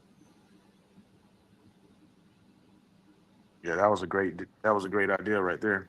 Hell yeah, because instead of them having to be here, like, It worked. yeah, it worked well. But But it worked very well. you found somebody that if they had a warrant for it, like, they were not subject to law. Yo, your shit is Borging like a motherfucker, dog. Yeah, it's bad. I'm gonna drop out and come. Yeah, yeah, man. Yeah, I had this project I wanted to do my entire front landscaping because it looked really bad. It was overgrown, a lot of weeds coming out, and I had to tear up a lot of stuff. I mean, it was a lot of work. So I got this guy to do it. He was in Brito. He was like like everybody on the neighborhood kind of knew like, okay, you want to call him up. So I called him up, and if I would have got a legit company to do it, it would have been like maybe 5 times more. Hell yeah. And I got him to do it, and I told him all the stuff I needed done, and he just looked it over and stuff. He had a big heavy sweater on. It was, mind you, it was like 95 degrees that day. It was a hot July humid day. And I'm thinking he's waiting on his friends to come over and get to work. This guy came with a pickaxe, one pickaxe, and started working and did not stop for like 5 or 6 hours. He didn't want to drink. Maybe he had a drink, like a water bottle or something. He did the entire thing by himself. No way. No doubt, man. I worked at Home Depot for years, man, and I I used to tell people all the time, there's a difference. Like the ethic, it's natural though. It's not nothing like the way they were raised or something like that. No, these motherfuckers are born like this. Yeah, They it was have a definitely different DNA. work ethic. It was a dude in Home Depot. He was a contract. He had one arm on Brito. He wasn't even a little on Brito. He was probably like maybe 5'10", 5'11" on Brito. One arm. I'm talking the whole arm at the root was gone. Uh-huh. He would come in there every day and get like a bunch of drywall and sheetrock and plywood, right? Because he was doing those type of jobs. I promise you, man. And we know you a sales associate in that department. Your job is to go help people, like load them, because you know the Home Depot carts are big, like carts for they're not like shopping carts. They're big carts for that type of stuff, right? And we would come and try to help this guy, man. He'd be like, "No, I got it," and he would load his cart full of like 4x8 drywalls, plow, however much he needed that day, by himself with one arm. And he wouldn't let you help him. Like, he was just smile. He just smiled like, no, I good, no thank you, no thank you, no thank you. And it was like, yeah. And then after a while, like, you just don't help him and shit, right? And then like sometimes people would see, like people who the other customers might see you standing there and him doing the shit by himself, and they looking at you crazy. Like, no, he don't want no help.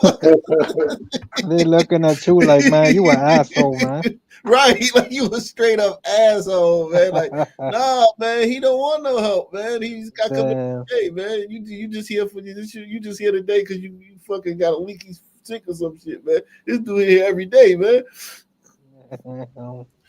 It's so Yeah, they don't like sympathy because of their handicap. Nah, man, and it was crazy. And then one day he asked me to help him. And I was like, and I looked at him, I was like, for real? And he started laughing and shit. And I helped him, put him on the thing, and he was like, and we both laughed about it. But it was like, he must have been in a rush that day or something. But he was like, he's like, yeah, he came around the corner like, hey man, come help me 1 second. And it was so funny because it was like we both just started laughing and shit. That shit was crazy. But and I bet you he would probably be the first one to help you guys if you needed help. Yeah, I mean right?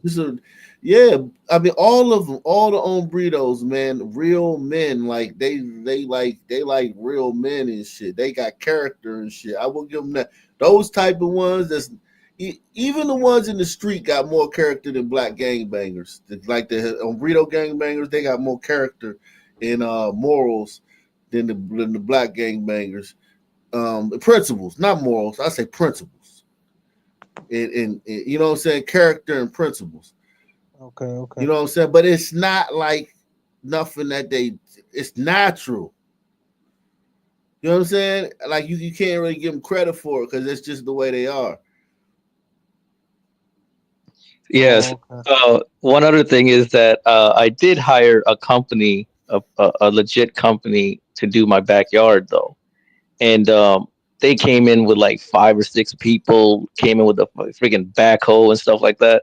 And one of the guys that was working there, I guess it was his first day supposedly, and it was another hot day. It was a glider guy, and I think he might have been like related to the owner or something or whatever it was. But he started working, and about 2 hours into the job, he came, knocked on my back door, and was like, "Can I come in and get some water?" And he came inside, and he was like shaking, trembling. He's like, "It's so hot out there."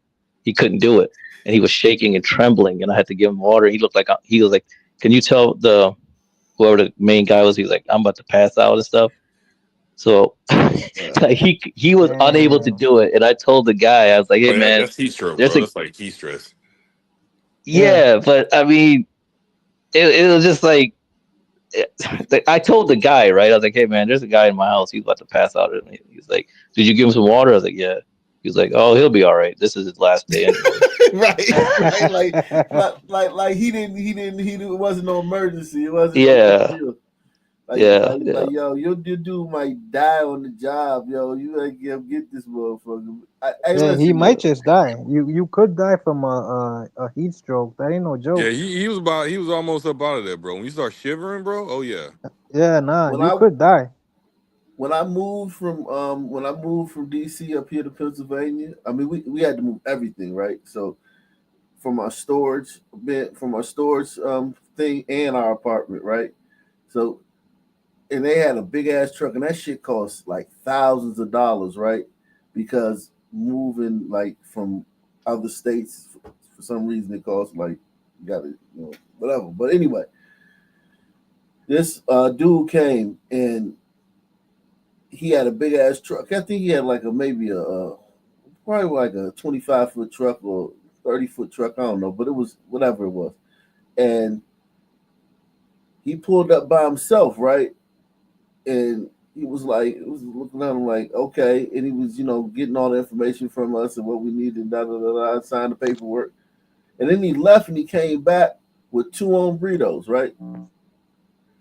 2 hombritos, 2 little teeny hombritos. And they packed everything up, right? And he sat there and just kind of like was doing paperwork, right? And so they packed the whole truck up, everything we own. And then they went to drive to Pennsylvania. So we drove to Pennsylvania, and they drove like up there, and they were supposed to meet us up in Pennsylvania. So when we get to the house and shit, we waiting for them. They pull up. Now it's only that guy in 1 hombrito. So I'm like, where the other hombrito at, right? They were like, oh no, he had something to do. He right? That 1 hombrito was lifting dressers, taking them up the stairs, mattresses, taking them up the stairs by himself. Meant no more than 5. He couldn't have been 5'6". What? Couldn't have been By 5'6". himself? Was taking shit, and I'm not talking about like a big ass stairwell like in Scarface movie. I'm talking about a stairwell in a house where it's like, yo, the fucking, you got like 3 feet, 4 feet, you know what I'm saying? And the fucking wall is right there on each Like it's side. damn near vertical. Yeah, you gotta he be was careful. taking shit up the. He took the mattress and the bed frame up there by his fucking self. I felt so bad. I started helping him because I started feeling bad because the other guy wasn't helping him. The guy who the boss guy, he wasn't doing nothing. He was just sitting in the truck doing paperwork and shit, right? So I hate started guys like helping the that. guy. Yeah, so I started helping the guy, right? And we ended up, I helped him as much as I could, but he was doing all that shit by himself, and he was not tripping. Like, he wasn't like huffing and puffing and sucking his teeth and rolling his eyes. That nigga was just doing that shit. And I was like, yo. I said, God damn. I said, God, if the other Sun Man wouldn't have came, that other Sun Man would have quit. Yep. He hell was yeah. like, man, he'd be Hell like, yeah. man, shit, that motherfucker, I ain't doing this shit about here. I'm quit. He'd have quit. You had Or he would have cursed out the boss. Be like, man, you ain't gonna help. Yeah, the boss for would have real. definitely helped. Some man wouldn't have let the boss sit in the car and fucking do paperwork while he taking fucking bed frames up the stairs. Hell Some no. man would have been looking at you sideways, like, hey, bro, you your shit, bro. You gonna help? Yeah, Yeah, for man. real. Like you the one moving, bro. You gonna help or what? Yeah, we had man. help us move, and they had a Haitian guy that couldn't speak English, and he broke up a whole bunch of my shit. Damn, Haitian, he a Negro though. That Haitian is a black dude, man. Yeah, he couldn't speak no English, but I mean, he was just tearing up all of my shit. So they ended up having to pay us money for all the stuff he broke. Yeah, that's the part about a moving company. That's why I couldn't do it, man. Because I'm fuck no. That's not for me. Some men, moving company jobs is like for some men that don't have no other options and shit. Like we not made for like meticulous shit. You know what I'm saying? Not all of us. Some of us are. Some of us They are be not. they be casing the place too, bro. Oh yeah, some man definitely gonna come rob you hell if you yeah. got some break in your house if you got something nice. That's true. That is so true. I've heard of that. Yep. Yeah, well, I live all the way out in the sticks now, so I'm on acres, so they ain't coming their asses out here. They scared. They see all these damn cotton fields. They be trying to get up out of here quick. Yeah. Make sure you take the $7 challenge. Support the channel via PayPal, Cash App, and Super Chat. I really make sure you support the channel, man, because yeah, man, you ain't getting this education nowhere else, man. Let me At least hit the see. like, yo. Everybody could do that. Yeah. Yeah, this is salute to the hombritos, man. Damn, but that one on Burrito Act, in LA salute to with him, man. thousands of people protesting President Trump's threat of mass deportation. The crowds blocked the freeways, the city streets. They caused huge traffic delays, and they prompted the LAPD to issue a citywide tactical alert. Carlos Aceto is live for us in downtown LA tonight, where things are a little bit calmer. Carlos? That's right, Rick. It is much calmer, much quieter right now. But as you know, these demonstrations lasted pretty much all day. The protesters here moved in, shutting down the 101 freeway, shutting it down at least a couple of times. Let's watch. Officers in riot gear surrounded the 101 freeway through downtown LA Sunday evening as the LAPD issued a citywide tactical alert. Small scuffles broke out between protesters and police as tensions escalated. Police issued dispersal orders as demonstrators marched onto the freeway, forcing several closures throughout the day. CHP officers doing everything they could to clear the lanes and keep everyone safe and off the freeway. Earlier, thousands of protesters rallied against President Donald Trump's crackdown on illegal immigration and mass deportations. We've seen it already a bunch of times all over, so he doesn't care. We need to be treated like humans. And, you know, we're being treated inhumanely. Since his first day back in office, Trump has signed a flurry of executive orders authorizing greater military force at the U.S.-Mexico border. The administration says it's going after violent criminal immigrants who are in the country illegally. But with nearly 1,000 deportations daily, many fear no one is safe. There's so many people out there that may have came here illegally, but it's home. We're the ones that, our parents are the ones that sacrificed everything for us to come here. And we're more than grateful for them. I'm mad. I'm like sad. I'm like all mixed emotions because they're doing all this to people who don't deserve it. And the 101 freeway is back open tonight, as are most surface streets around the downtown LA area.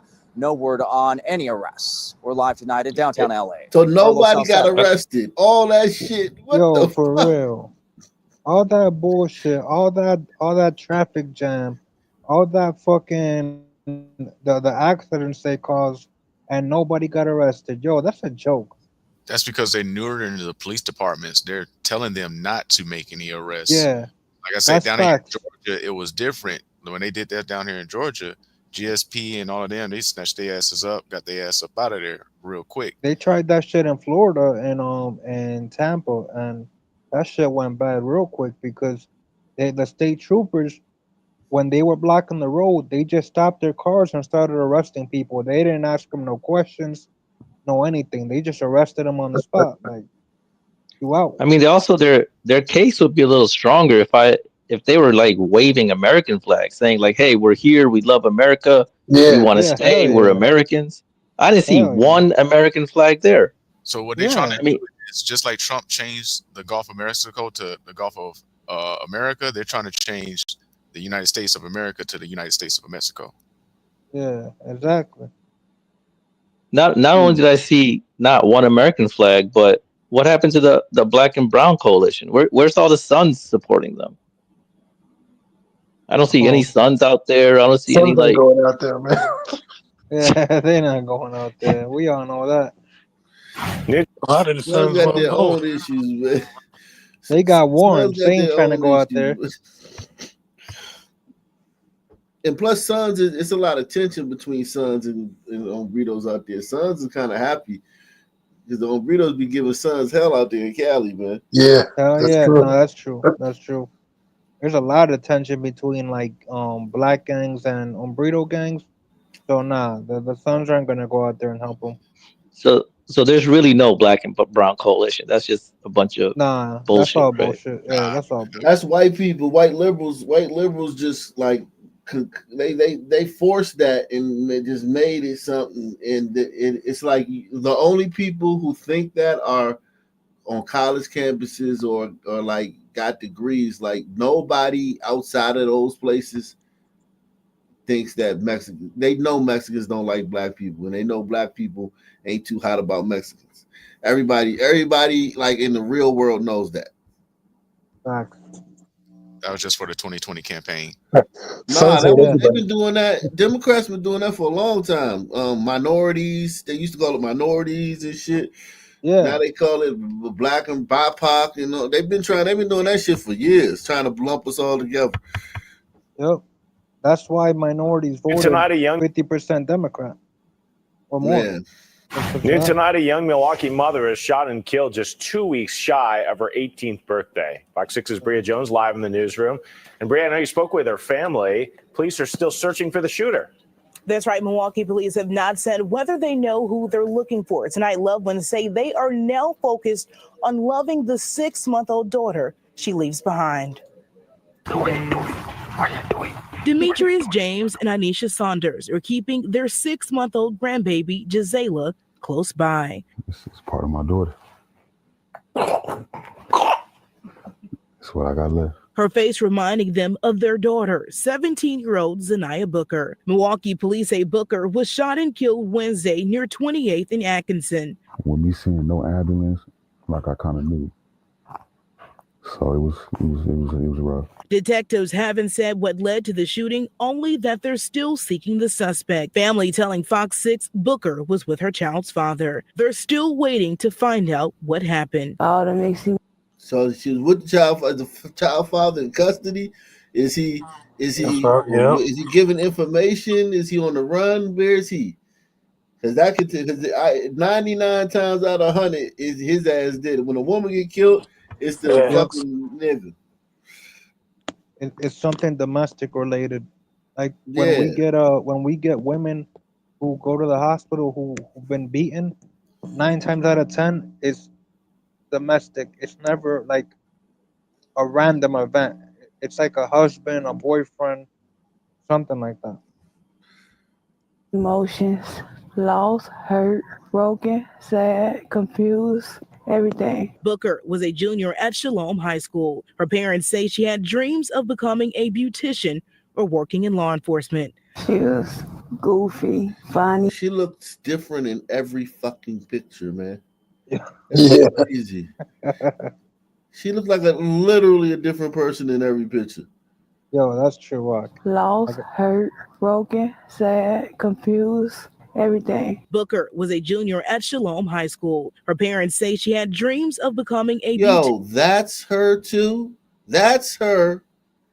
And this is her. I think the other one is her. The red. She's wearing the red shirt with the white coat. Nah, that's her in the blue. She's the one in the blue, bro. That's her. No, that's her in the red. No, she ain't that big. Her. She ain't that big. Look at her now. That's her too. Oh yeah, you might be right. She That's looks crazy. different in every picture, yo. dreams of becoming a beautician A lot or of black working in law women do that, enforcement. She was goofy, funny, loving, caring. She was a good mother. Her family now wrapping their arms around her baby, starting a GoFundMe for support. He kind of taking a lot right now with a newborn grandchild, also a newborn son, along with us having to deal with some other issues with that baby don't know their mother dead. That baby don't have a clue their mother dead. That's her too. On each other. Yo, that's her too. Yeah, I'm confused. Like yeah, for real. Who's who? Like I don't know. As they face unimaginable pain. I didn't expect to outlive my daughter. I never imagined that I would lose my baby from a bullet. We have a link to that GoFundMe on the Fox Local mobile app. Milwaukee police say if you know anything, give them a call. Family plans to honor Zaniyah with a vigil on February 4th, which would have been her 18th birthday. PBS presents this program in color. From tonight, a young Milwaukee mother. Salute to that son man taking care of the kids. He's in their lives. I just wonder where the baby daddy is. Like, why isn't he there? Like, damn, who killed my wifey? Like, my kids. He just Something got like some Newports. That's it. He'll be back. He on the run. Yeah, he probably on the run, exactly. But is that Big Bria from Memphis? Please, love all your. Yeah, that's Bria. That's Big Bria. She moved. She went to Milwaukee. She upgraded. I think. I don't know if that's an upgrade. Memphis to Milwaukee. The lateral move. She made a lateral move. Yeah. But yeah. Please, love all your children. Please know what they eat. Please try to give them what they need. Don't the streets gonna get them. A West Memphis grandmother speaking out after her grandson was killed during a home burglary. Thank you for joining us. I'm April Thompson. I'm Alex Goldman. West Memphis police say 14-year-old Wendell Moore was attempting to break into a home when the homeowner shot and killed him. WRAG's Quamisha Wilburn sat down with his grandmother, who says she hopes his story will be a lesson to other youth. There's one who has all power, and that one is God. And may we find him. Lisa Hamilton Wembley is fighting one of the toughest battles of her life, coming to terms with the circumstances surrounding the death of her grandson, 14-year-old Wendell Moore. As soon as I got ready to lay down, my son hit my door. He said, "Open the door, mama, open the door." My baby gone. I knew it. All that day I thought about Daddy. I love him. Oh my God. West Memphis police say Sunday afternoon, Wendell, along with a 16 and 11-year-old, attempted to break into a home on Scottwood Street. Police say Wendell and the 16-year-old broke into the home through a back window while the 11-year-old acted as a lookout. The homeowner, who was home during the burglary, reportedly shot both Wendell and the 16-year-old. The 16-year-old survived, but Wendell died at the hospital. I know they was wrong, but why kill him? Wembley wants to make it clear.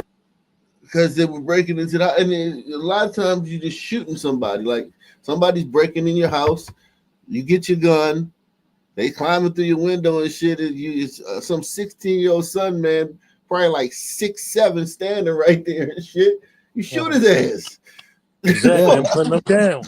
Yeah, for real. You might not even want to kill him. You just shooting him because you scared. Like, oh shit. Yeah. You shoot his ass, in the morning. ass, and then you keep shooting him. Yeah, that's exactly how that's how they train cops. So it's 3 in the morning, some big ass dude standing at your broken window, like shit.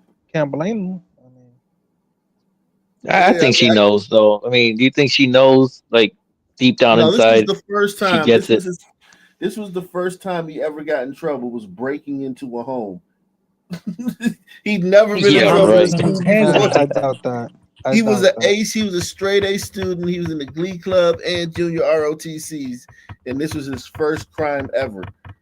He'd never stolen from the store. He'd never fucking got in a fight at school. He never had a PTA meeting. He just went straight to burglary.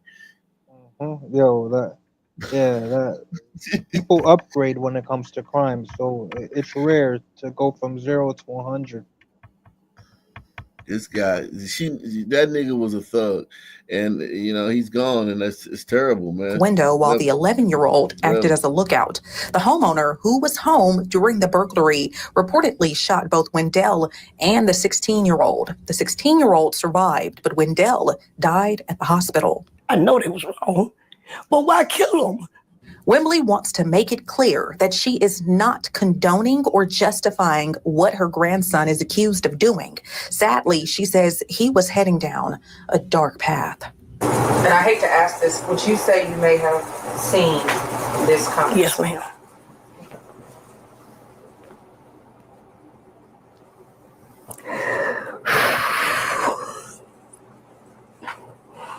Without a shadow of a doubt, babe, I seen it coming.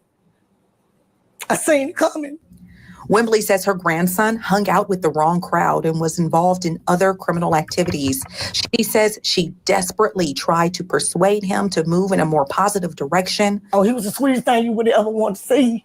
He was yes, ma'am, no, ma'am. But if you said, hey, Daddy, come do this, come do that, he do it. The 16-year-old is being charged with capital murder as an adult, and the 11-year-old is being charged with first-degree murder as a juvenile in connection to the incident. No charges have been filed against the homeowner. However, Wembley says she believes more people are involved and should be held accountable. These babies are Cohen Hurst. to go into these houses and steal. Cohenhurst. As she now Cohenhurst. Cohenhurst. His ass is Cohenhurst now. Oh, shit. people are involved and should be held accountable. These babies are Cohenhurst to go into these houses and steal. As she now prepares for a funeral, she hopes by sharing his story, she can save at least one child from the same fate. I'm fighting for everybody's babies. Get your babies. Know where your babies is at 9, 10 o'clock at night. Reporting for your news leader from West Memphis, Kwame Wilborn, WREG News Channel. I mean, in a way, like, you kind of said it's a shame or it's tragic.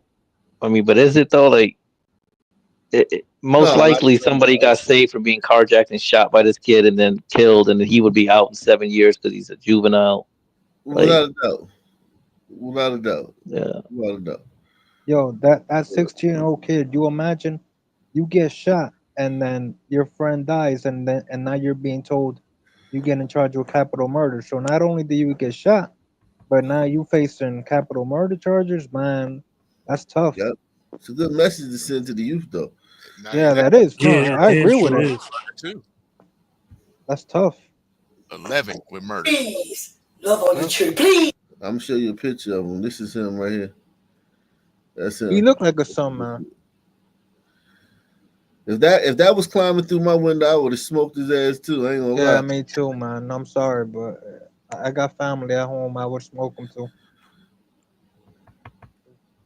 Nothing personal, but he's breaking into someone's house. He's the one, initiating the danger. Bro, You man. reap what you sow. 6. The lifeless body of a newborn was discovered inside a dumpster earlier this week. Investigators identified James Booth as the man seen on video putting the newborn in the trash. Good evening, and thank you for joining us. I'm Stephanie Skurlock. And I'm Greg Hurst. Officers say this all happened when a 16-year-old was on her way to the hospital to give birth Monday morning. Detectives say Booth was with her, and then after the baby was born, put the baby in the dumpster. WREG's Dorita Patterson was in court as the 45-year-old faced a judge for the first time. As court was called to order, the judge wasting no time in the first step of the criminal trial process, which is an arraignment hearing following the arrest of this man days earlier. Your full name? James Booth Jr. You're here to be arraigned today on a charge of abuse of a corpse. That felony charge was handed down after investigators say James Booth is the man seen on this security camera earlier this week, putting inside a dumpster a black trash bag. But it's what police say was discovered inside the bag that's not only unlawful, but is unsettling. Take a listen to the owner of the Whitehaven business where this blue dumpster is located. He is the one who turned over the security footage while also being the one who pulled out of the trash bag the lifeless body of the most innocent of victims, a newborn. I go outside, check what's going on there, because I have the camera. I look all the time what's going on there. Then I go jump in the garbage inside and took the bag out, then hand over to the apartment department. They look at their body inside. Back here in court, James Booth showed very little emotion, if any at all, and said very little to the judge, except when telling the court he was unable to afford counsel.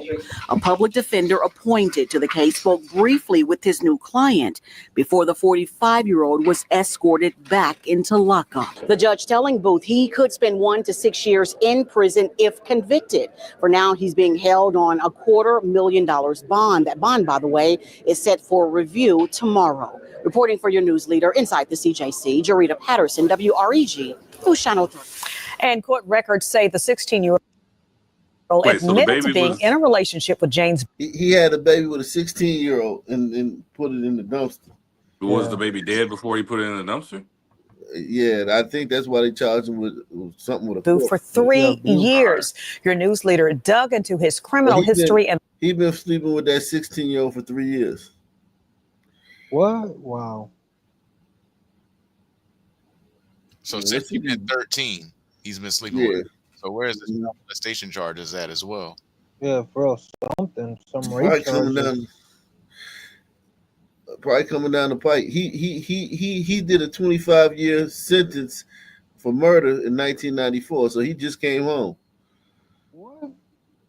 Yo, that guy should. Yo, that guy crazy.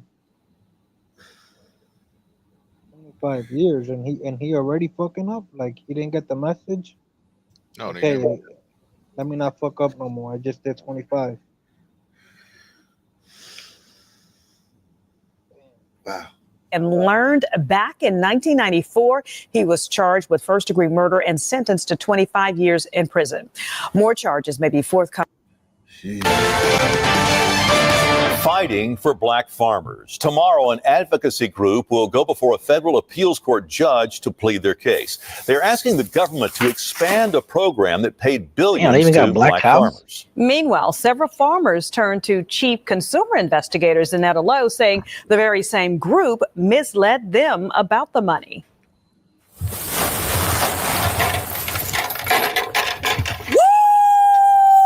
Consider it a calling. Stephanie Smith hadn't planned to answer. From the young lady who did not imagine herself, who absolutely refused. I'm not living here. Absolutely not. And so now I couldn't imagine myself anywhere else. Smith's husband is a fourth-generation farmer in West Tennessee. It's so important that we keep all of this in the family.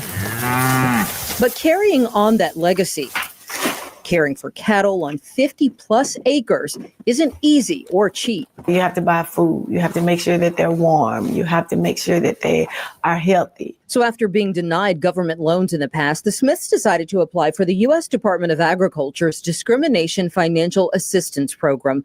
DFAP would issue payments to farmers and ranchers to help grow or start operations. We were thinking, this is going to be just what we need. Smith says her family met with a group led by a local pastor and his wife to learn more about the program. They talked a lot about racism over the years and how hard it was for people to even complete the application process. She says they were also encouraged to become a... So racism makes it hard to complete the application process? Yeah, her husband been fourth generation farmer. That means 4 generations they own 50 acres of land. But racism is such a big thing in Tennessee. For real. Get out of here. Salute to to Jim Sefton, man. Jim Sefton from across the pond. Shout out to you, man. He says Trump is back. The return of the king. Joe never pardoned himself. Trump should throw him in jail and put him on a sex change list. Yeah, Joe was smart to do that, man. Joe he pardoned everybody in his orbit, man, and that was real smart, man. Trump should have did that the first time, but Trump didn't know the game, and that's why it cost him dearly these last 4 years. Because Trump could have did that after he left. He pardoned Kodak Black and a bunch of people. He never thought to pardon himself because he didn't know the game. Trump was not a politician. He was Donald Trump. He ain't grew up in the swamp. So he didn't know. I know they were so happy when he left and didn't fucking pardon himself. I know they was like, oh, because they kind of bullied him. They were like, if you pardon yourself, that's oh my God, that's so against the protocol, the norm. That's they were making him think like pardoning him yourself was the worst thing that you could ever do, and no president would ever do that. And then he didn't do it, and they got his ass. And Joe, the first thing he did was pardon every single person he knew, including himself. Yep. That's the game. That's the swamp. That's what they call it, the swamp. Yo, and Joe pardoned his son after he said he wasn't going to. Nah, Joe is a swamp monster. He been in the swamp since the fucking 60s. Trump didn't know the game, and it cost him dearly. He almost ended up in prison. But luckily he didn't. Luckily they somehow Trump survives, man. Somehow. Salute to D from Boston, man. He says, peace, I'll check your email. Okay. It's a follow-up report to what you covered the other night. All right, I got you. application process. Let's see how these people been racist against, man. DFAP would issue payments to farmers and ranchers to help grow or start operations. We were thinking, this is going to be just what we need. Smith says her family met with a group led by a local pastor and his wife to learn more about the program. They talked a lot about racism over the years and how hard it was for people to even complete the application process. She says they were also encouraged to become a part of the Black Farmers and Agriculturalists Association. The national organization, headquartered in Memphis, has been around for nearly 30 years and boasts about its history of helping Black farmers. In order for them to be able to assist us, we needed to join their organization. So there was a $100 fee. Plus a $40 donation. A small price to pay, Smith thought, for the assistance of people who understand the paperwork. We know what they're looking for. We understand the language, and we're going to take care of that entire process for you. We felt like we were going to be in good hands. Smith said months passed and they never heard anything except a request for an additional donation from the couple they'd handed over payments to and lots of personal information to file on their behalf. Then in August of 2024, Stephanie Smith's husband received this letter from the USDA. This letter is to inform you that your application has not been found eligible for financial assistance under the parameters of the program. The reason? The application was submitted after the deadline. We came to you and we gave our money to you all the way back in October, long before any deadline.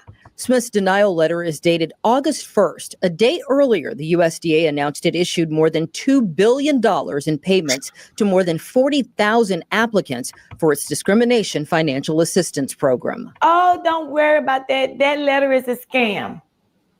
She told you this letter was a scam? That letter is a scam. But this denial letter was no scam. In fact, it's exactly what the USDA warned about on its website. A spokesperson told the WRG investigators, "We are aware of scams misleading people to believe the program will reopen, which is not true, and that some organizations have collected fees from potential applicants under false pretenses." After getting the runaround, even claims of a system crash, Smith says, from the people who agreed to help file the application, she called the USDA directly. That's so unfortunate because we received your application June 11, 2024. 5 months after the deadline. How did you feel when you heard all of that from DFAP? We were hurt.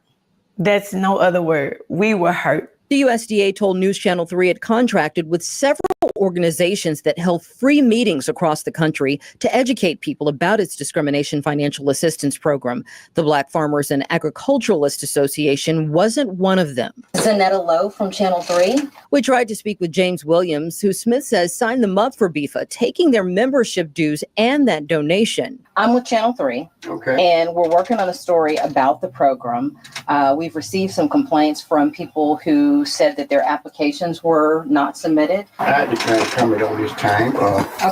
We'll get back with you later. We never heard back from Mr. Williams, but asked BIFA's president and founder, Thomas Burrell, if he knew him, his wife, or about the complaints surrounding his organization. Did you all ask people or require them to pay to join and then sign up before engaging in conversation about DFAP or anything else that you all were working on at the time? There's an emphatic answer to that one, Zanetta, and it's no. Because these folks, several of them submitted to Pastor James and Marcia Williams, who said they were working for the organization. Trust me, no one in this office, the individuals that you just named, do not work. They are not affiliated with this office. Plus, Burrell says they encourage members not to apply since BIFA's suing the government, asking that heirs of deceased farmers be included. If we prevail in this lawsuit, those very individuals, except the ones who swung at the foul ball, would be a part of this. They are still taking applications. They are still getting monies from families. And so for us, so this started with whining about white racism and ended up with this nigga scamming her. Niggas scamming him. That's what it always is. It's always the case. They always want to blame somebody else, but it be niggas scamming niggas. Yeah, and yo, read the fucking paperwork before you send money. Like, it ain't that hard. Like, read what the You fuck can you Google signing. now, like you could just Google people now and Hell see if they yeah. scam. Anybody come up to you with like an organization, just Google, put their name in Google and put scam, and it'll tell you Facts. testimonials and all types of shit. It's not like Yo. that back in the day where you just had to fucking trust people and shit. Uh-huh. You don't have to That's trust facts. nobody. And not only that, they got all the information about USDA and how to apply for all of these things step by step. They got so much information on how to do it. So I'm not. They were just being lazy.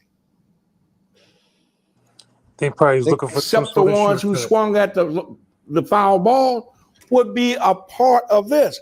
They are still taking applications. They are still getting monies from families. And so for us, it, became, we have to stop them. Smith filed a complaint against the Black Farmers and Agriculturalists Association with the USDA's Office of Inspector General and the Tennessee Attorney General, where the WREG investigators found several others. Despite the disappointment of everything that's happened, we're going to forge on, turning to their own family's history of resilience to move forward. We've done it for so many years without assistance. Looking back, they made a way, and we're going to continue to make a way. Later this week, we're digging deeper into these other complaints we found against BIFA. Plus, you'll hear from another family who says they've been paying dues for decades, only to be disappointed with what they've gotten in return. Investigating for your news leader, Zanetta Lowe, WREG News Channel 3. Yeah, sign this paperwork. We can get you hooked up with some extra cash on the back end. Some niggas gonna hook you up with some money for farming and shit. Some black for you. Please, love all your children. Please know what it is. Please try to give them what. Some things you just don't go to black people for. If a black person saying they got the hook up on it, you know. If a black person say they got the hook up on some crab legs, okay, cool. But farming, loans for farming, nah, nigga. You Anything that involves paperwork, no, don't trust them. Yeah. Yeah, man. What about a black lawyer? Crab legs. I wouldn't even go to black Be lawyer. skeptical about them too. He wouldn't go to black. You have to be. I mean, like it's just like listen. I did that back in the day. I was in a car accident in 2011, and I fucking tried to get a black lawyer, man. Yeah, and that nigga was a mulatto too. Like he was a mulatto. He was like that motherfucker looked damn near to be white. But I wanted to use a black lawyer because I thought I was gonna get paid a lot and shit. And I wasn't on no pro-black shit necessarily. I was just a regular black person. You know what I'm saying? So I was like, yeah, let me get a black lawyer, man. Okay. And man, that motherfucker was so janky, man. That motherfucker, first time I met him, I knew I made a mistake. First time we sat down, when I was like, oh, fuck. But it was like, I signed up to go with him and shit, blah, blah, blah. And that motherfucker was the worst. I'm talking about the pits. Everything was second rate, fucking substandard and shit. And nigga was late and everything was goddamn unprofessional. It was just sad, man. But his name come up in Google. You search black lawyer DC, that nigga name one of the first ones that come up. I was like, damn. Better call Jamal. Tonight, these three are accused of taking a Collinsville woman's life, shocking multiple communities, and wrecking multiple lives. Thanks for joining us here at 5. I'm Corey Stark. I'm Samantha Jones. The major case squad cracking the case in this Metro East murder that's left so many stunned and in mourning. Portia Rowland is the victim in this killing. She was fatally shot last Tuesday morning outside her Collinsville home. She was warming up her car when a gunman took aim. First Alert 4 Shoshana Stahl is live in Collinsville, where the new details are coming out in this murder-for-hire plot. Shoshana. Corey, tonight loved ones mourning the loss of a life taken far too soon. Portia Rowland killed in a murder-for-hire plot by her girlfriend's soon-to-be ex-husband. Now tonight, that home where she was killed outside of has a memorial growing outside of it with flowers, candles, and pictures of Portia. Someone saying that there's someone she made people feel special and loved. I think they want Portia's life to be what people focus on, not how her life ended. A community mourning the loss of Portia's the glider. Portia got whacked, man. The fuck she was dealing with, man. Portia, you wasn't messing around with no fucking son, man, was you? Yo, I never seen a glider named Portia. It's usually a sun woman. Back in the day, they used to black people jack that name from white people. Portia was a white name back in the Really? 70s and shit. Yeah. But black people jacked it in like the 80s and shit. of 32-year-old Portia Rowland, who was killed outside her Collinsville home last week. She would just really pursue excellence in everything she did, whether that was athletic. She would pursue excellence in everything she did. How about choosing a fucking mate? Collinsville home last week. She would just really pursue excellence in everything she did, whether that was athletics or academics or her job with the sewer district. Pastor Sharon Ottenreith is officiating the funeral for Portia Monday night, and after sitting down with her family. Oh, this is that girl, yeah. So this was a murder for hire plot. Yeah, this is the update. Okay, so this was a murder for hire. So was it that white woman that was in the shot? Yeah, remember she was killed in her driveway. Yeah. Oh, so this was murder for hire. This is the one that.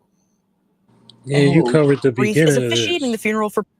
Oh shit! No, this woman wasn't. I don't know if she was fucking with no son, man. Portia Monday night, and after sitting down with her family, learned how much joy and light Portia radiated. I've met with hundreds of families at this point to plan funerals, and I know everyone is precious, but I was not prepared for Portia. Like, I wasn't prepared for how highly they spoke of her. She just seemed like a really extraordinary person. 3 men have been charged in her murder. The state's attorney says Sammy Schaefer, the husband of Portia's girlfriend, paid $10,000 for her to be killed. This was not a random act of. The husband of her girlfriend. Yeah, so he hired the sons. This is open and shut case. So you can't hire them to do your farm paperwork or murder somebody. Yeah, basically, because this glider couldn't take him out herself, so he's like, all right, let me hire some sons, and that's how it is.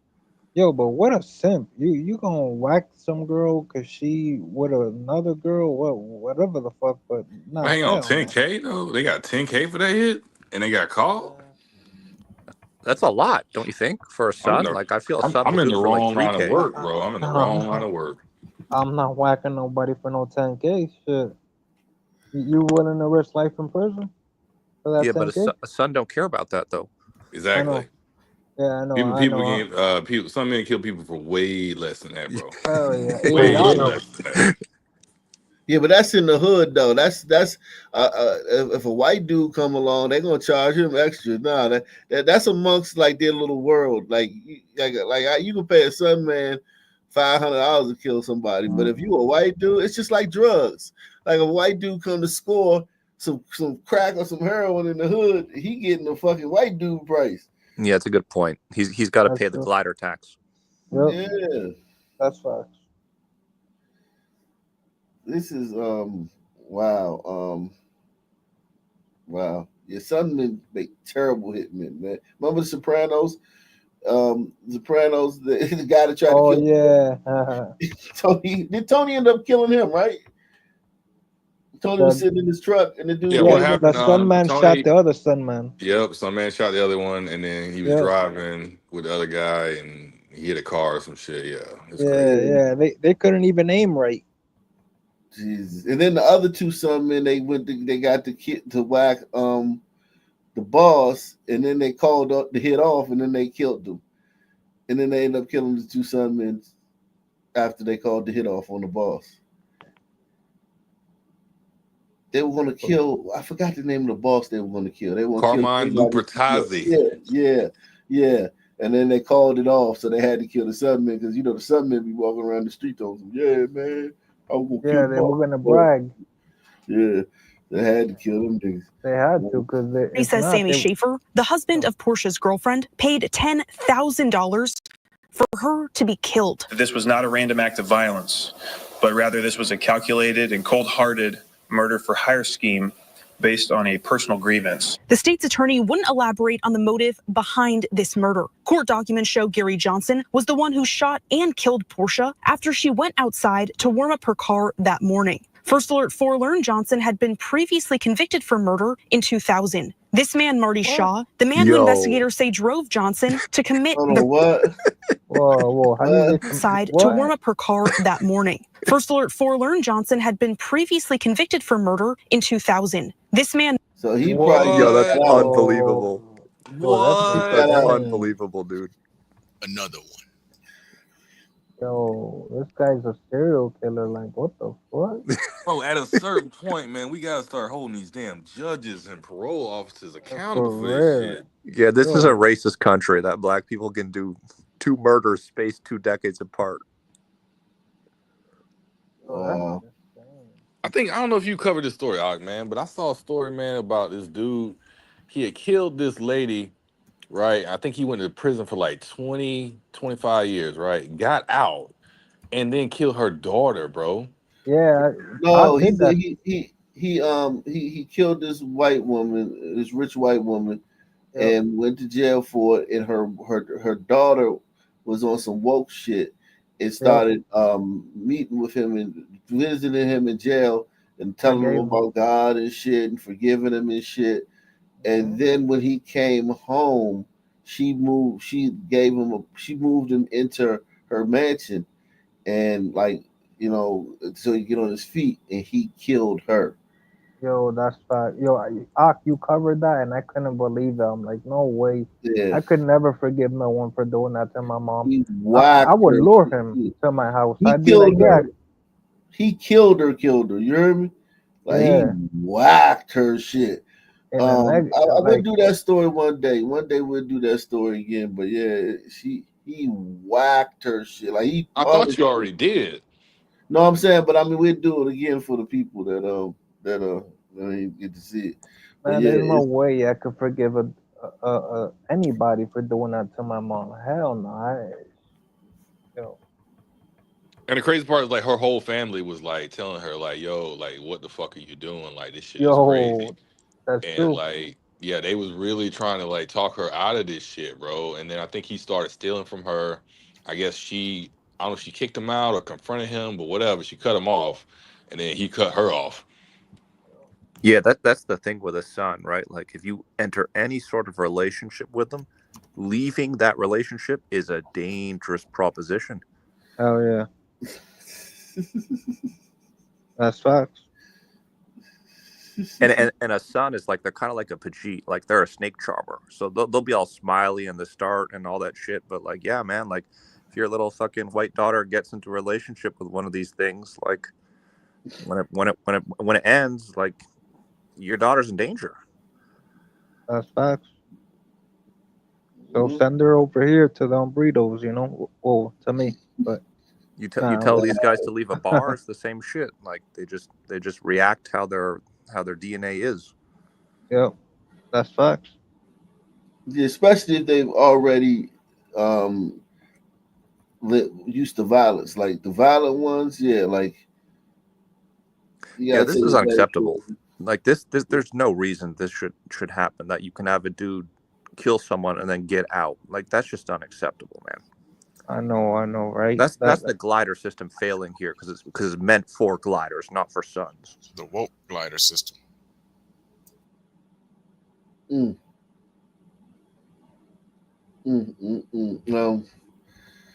In 2000, this man, Marty Shaw, the man who investigators say drove Johnson to commit the murder. Collinsville police say the day of the murder, they made a promise to Portia's dad. I promised him that the Collinsville Police Department and the Major Case Squad would do everything in their power to hold those responsible for Portia's senseless death accountable and bring them to justice. Today, I'm extremely proud to say that we kept that promise. Detectives followed 200 leads, served 30 search warrants, and used license plate readers to track the car and the men responsible for the murder. The murder happening just days before Portia's 33rd birthday. The grief of how short her life was, particularly given the good that they felt she had put into the world, the positive impact she had had, that was cut to 32 years when she could have had so many more years of a positive impact in the world. As family and friends mourn the life taken too soon, they also want to hold on to the legacy Portia is leaving behind. Community grew wherever she went, which I thought was just a beautiful, testament to someone's life.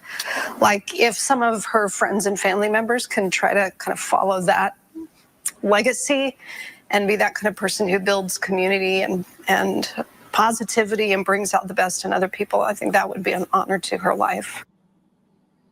And Shoshana, a big piece of this puzzle coming out today, you just mentioned this, one of the guys is already a convicted killer. What else are you learning about that?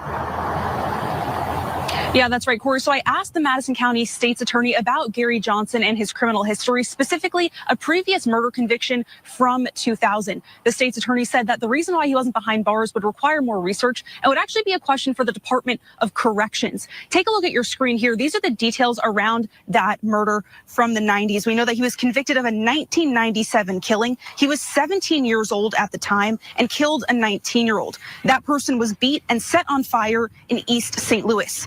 First look. Oh, yo, this guy's a fucking just a vicious, violent maniac. Like, what the fuck? I mean, he doesn't have a front lobe, so that's what it is. Oh, he did 20 years of a 40-year sentence, though. He did time, though. He did 20 years, though, of a 40-year sentence. So he did half his sentence. He should have done the whole 40, in my opinion, because he beat him and set him on fire. Like, damn. Yeah, but at 17, they got a lot of laws, and it won't come in that. Remember all those shit? If you're a teenager and you were given a hard sentence as a teenager, they came back and freed a lot of those guys in the last 10 years. That's true. In your opinion, out of all these Sun people that do all these heinous crimes, just back to the envelope calculation, how many do you think have already killed someone? Oh yeah, like a third, maybe. With as many unsolved murders as there are that I know about personally, with as many unsolved murders, just me that I am aware of. Not even trying to be nosy or thinking about or digging, and you know what I'm saying. Just know about, and the temperature, the energy. That. Yeah, if you extrapolate that across Sunistan, there's so many guys that haven't brought to justice for crimes, right? Who have then been brought to justice for other crimes. It'll be a Sun man in there, fighting for his life in court, pleading his innocence. Got a bunch of white people, activists, fighting for him, telling him why he's innocent, and bringing up all this evidence. And he's killed other people, but he just didn't get caught for those murders. He got caught for this one. So yeah, it's definitely it's a lot of people who kill people that haven't brought to justice in Black. A lot. The more I watch this shit that you bring up on the channel, right? I've got to say, maybe 10% is the floor. That's the floor for a double murder repeat offender, and I think that's as low as it could be, and maybe it might even be 20 or maybe a quarter. You talking about Sun men? Yeah, I'm saying 10% of Sun murderers are this guy, a repeat murderer. Yeah, and I would say even higher of the murderers, because everybody's not a murderer. I would say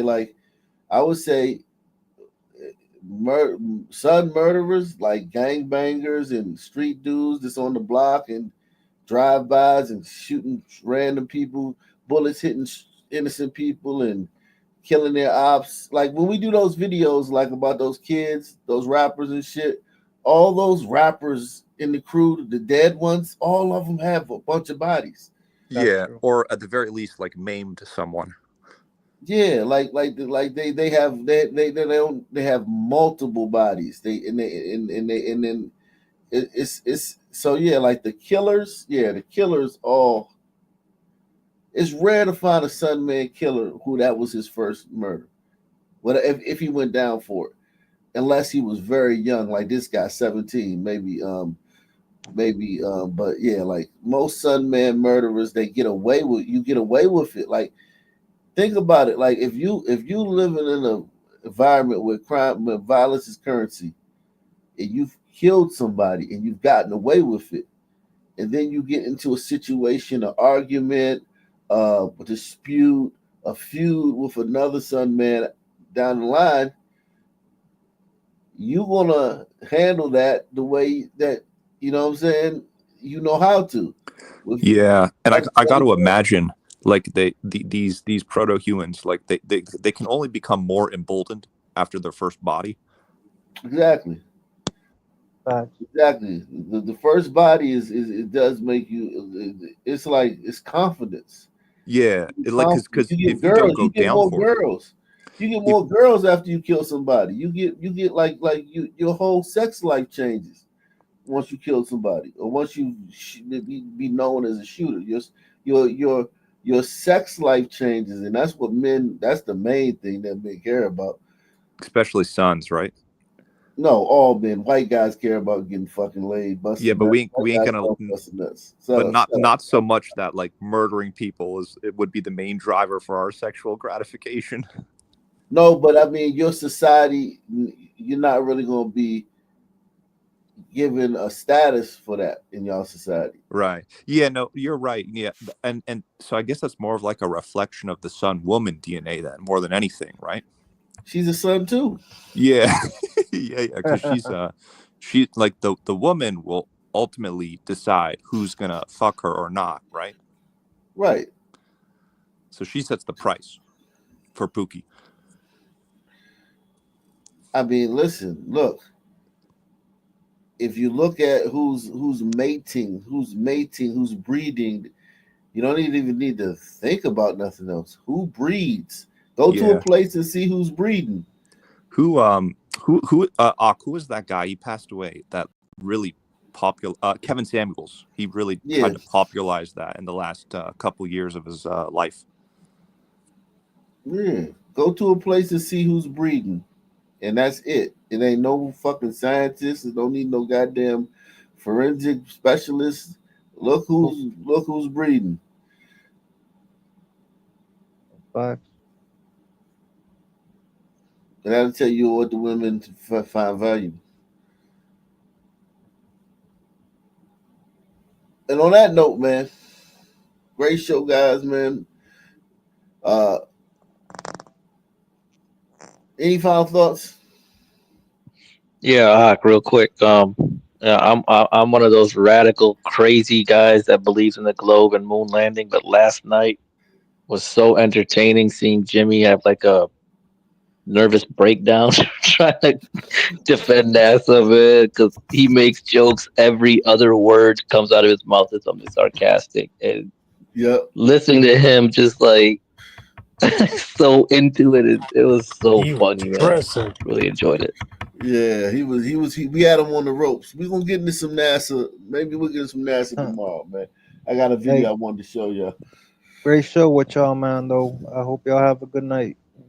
Same black time, same black channel. I'm out of here. Peace out. Peace. Peace. Peace, everybody.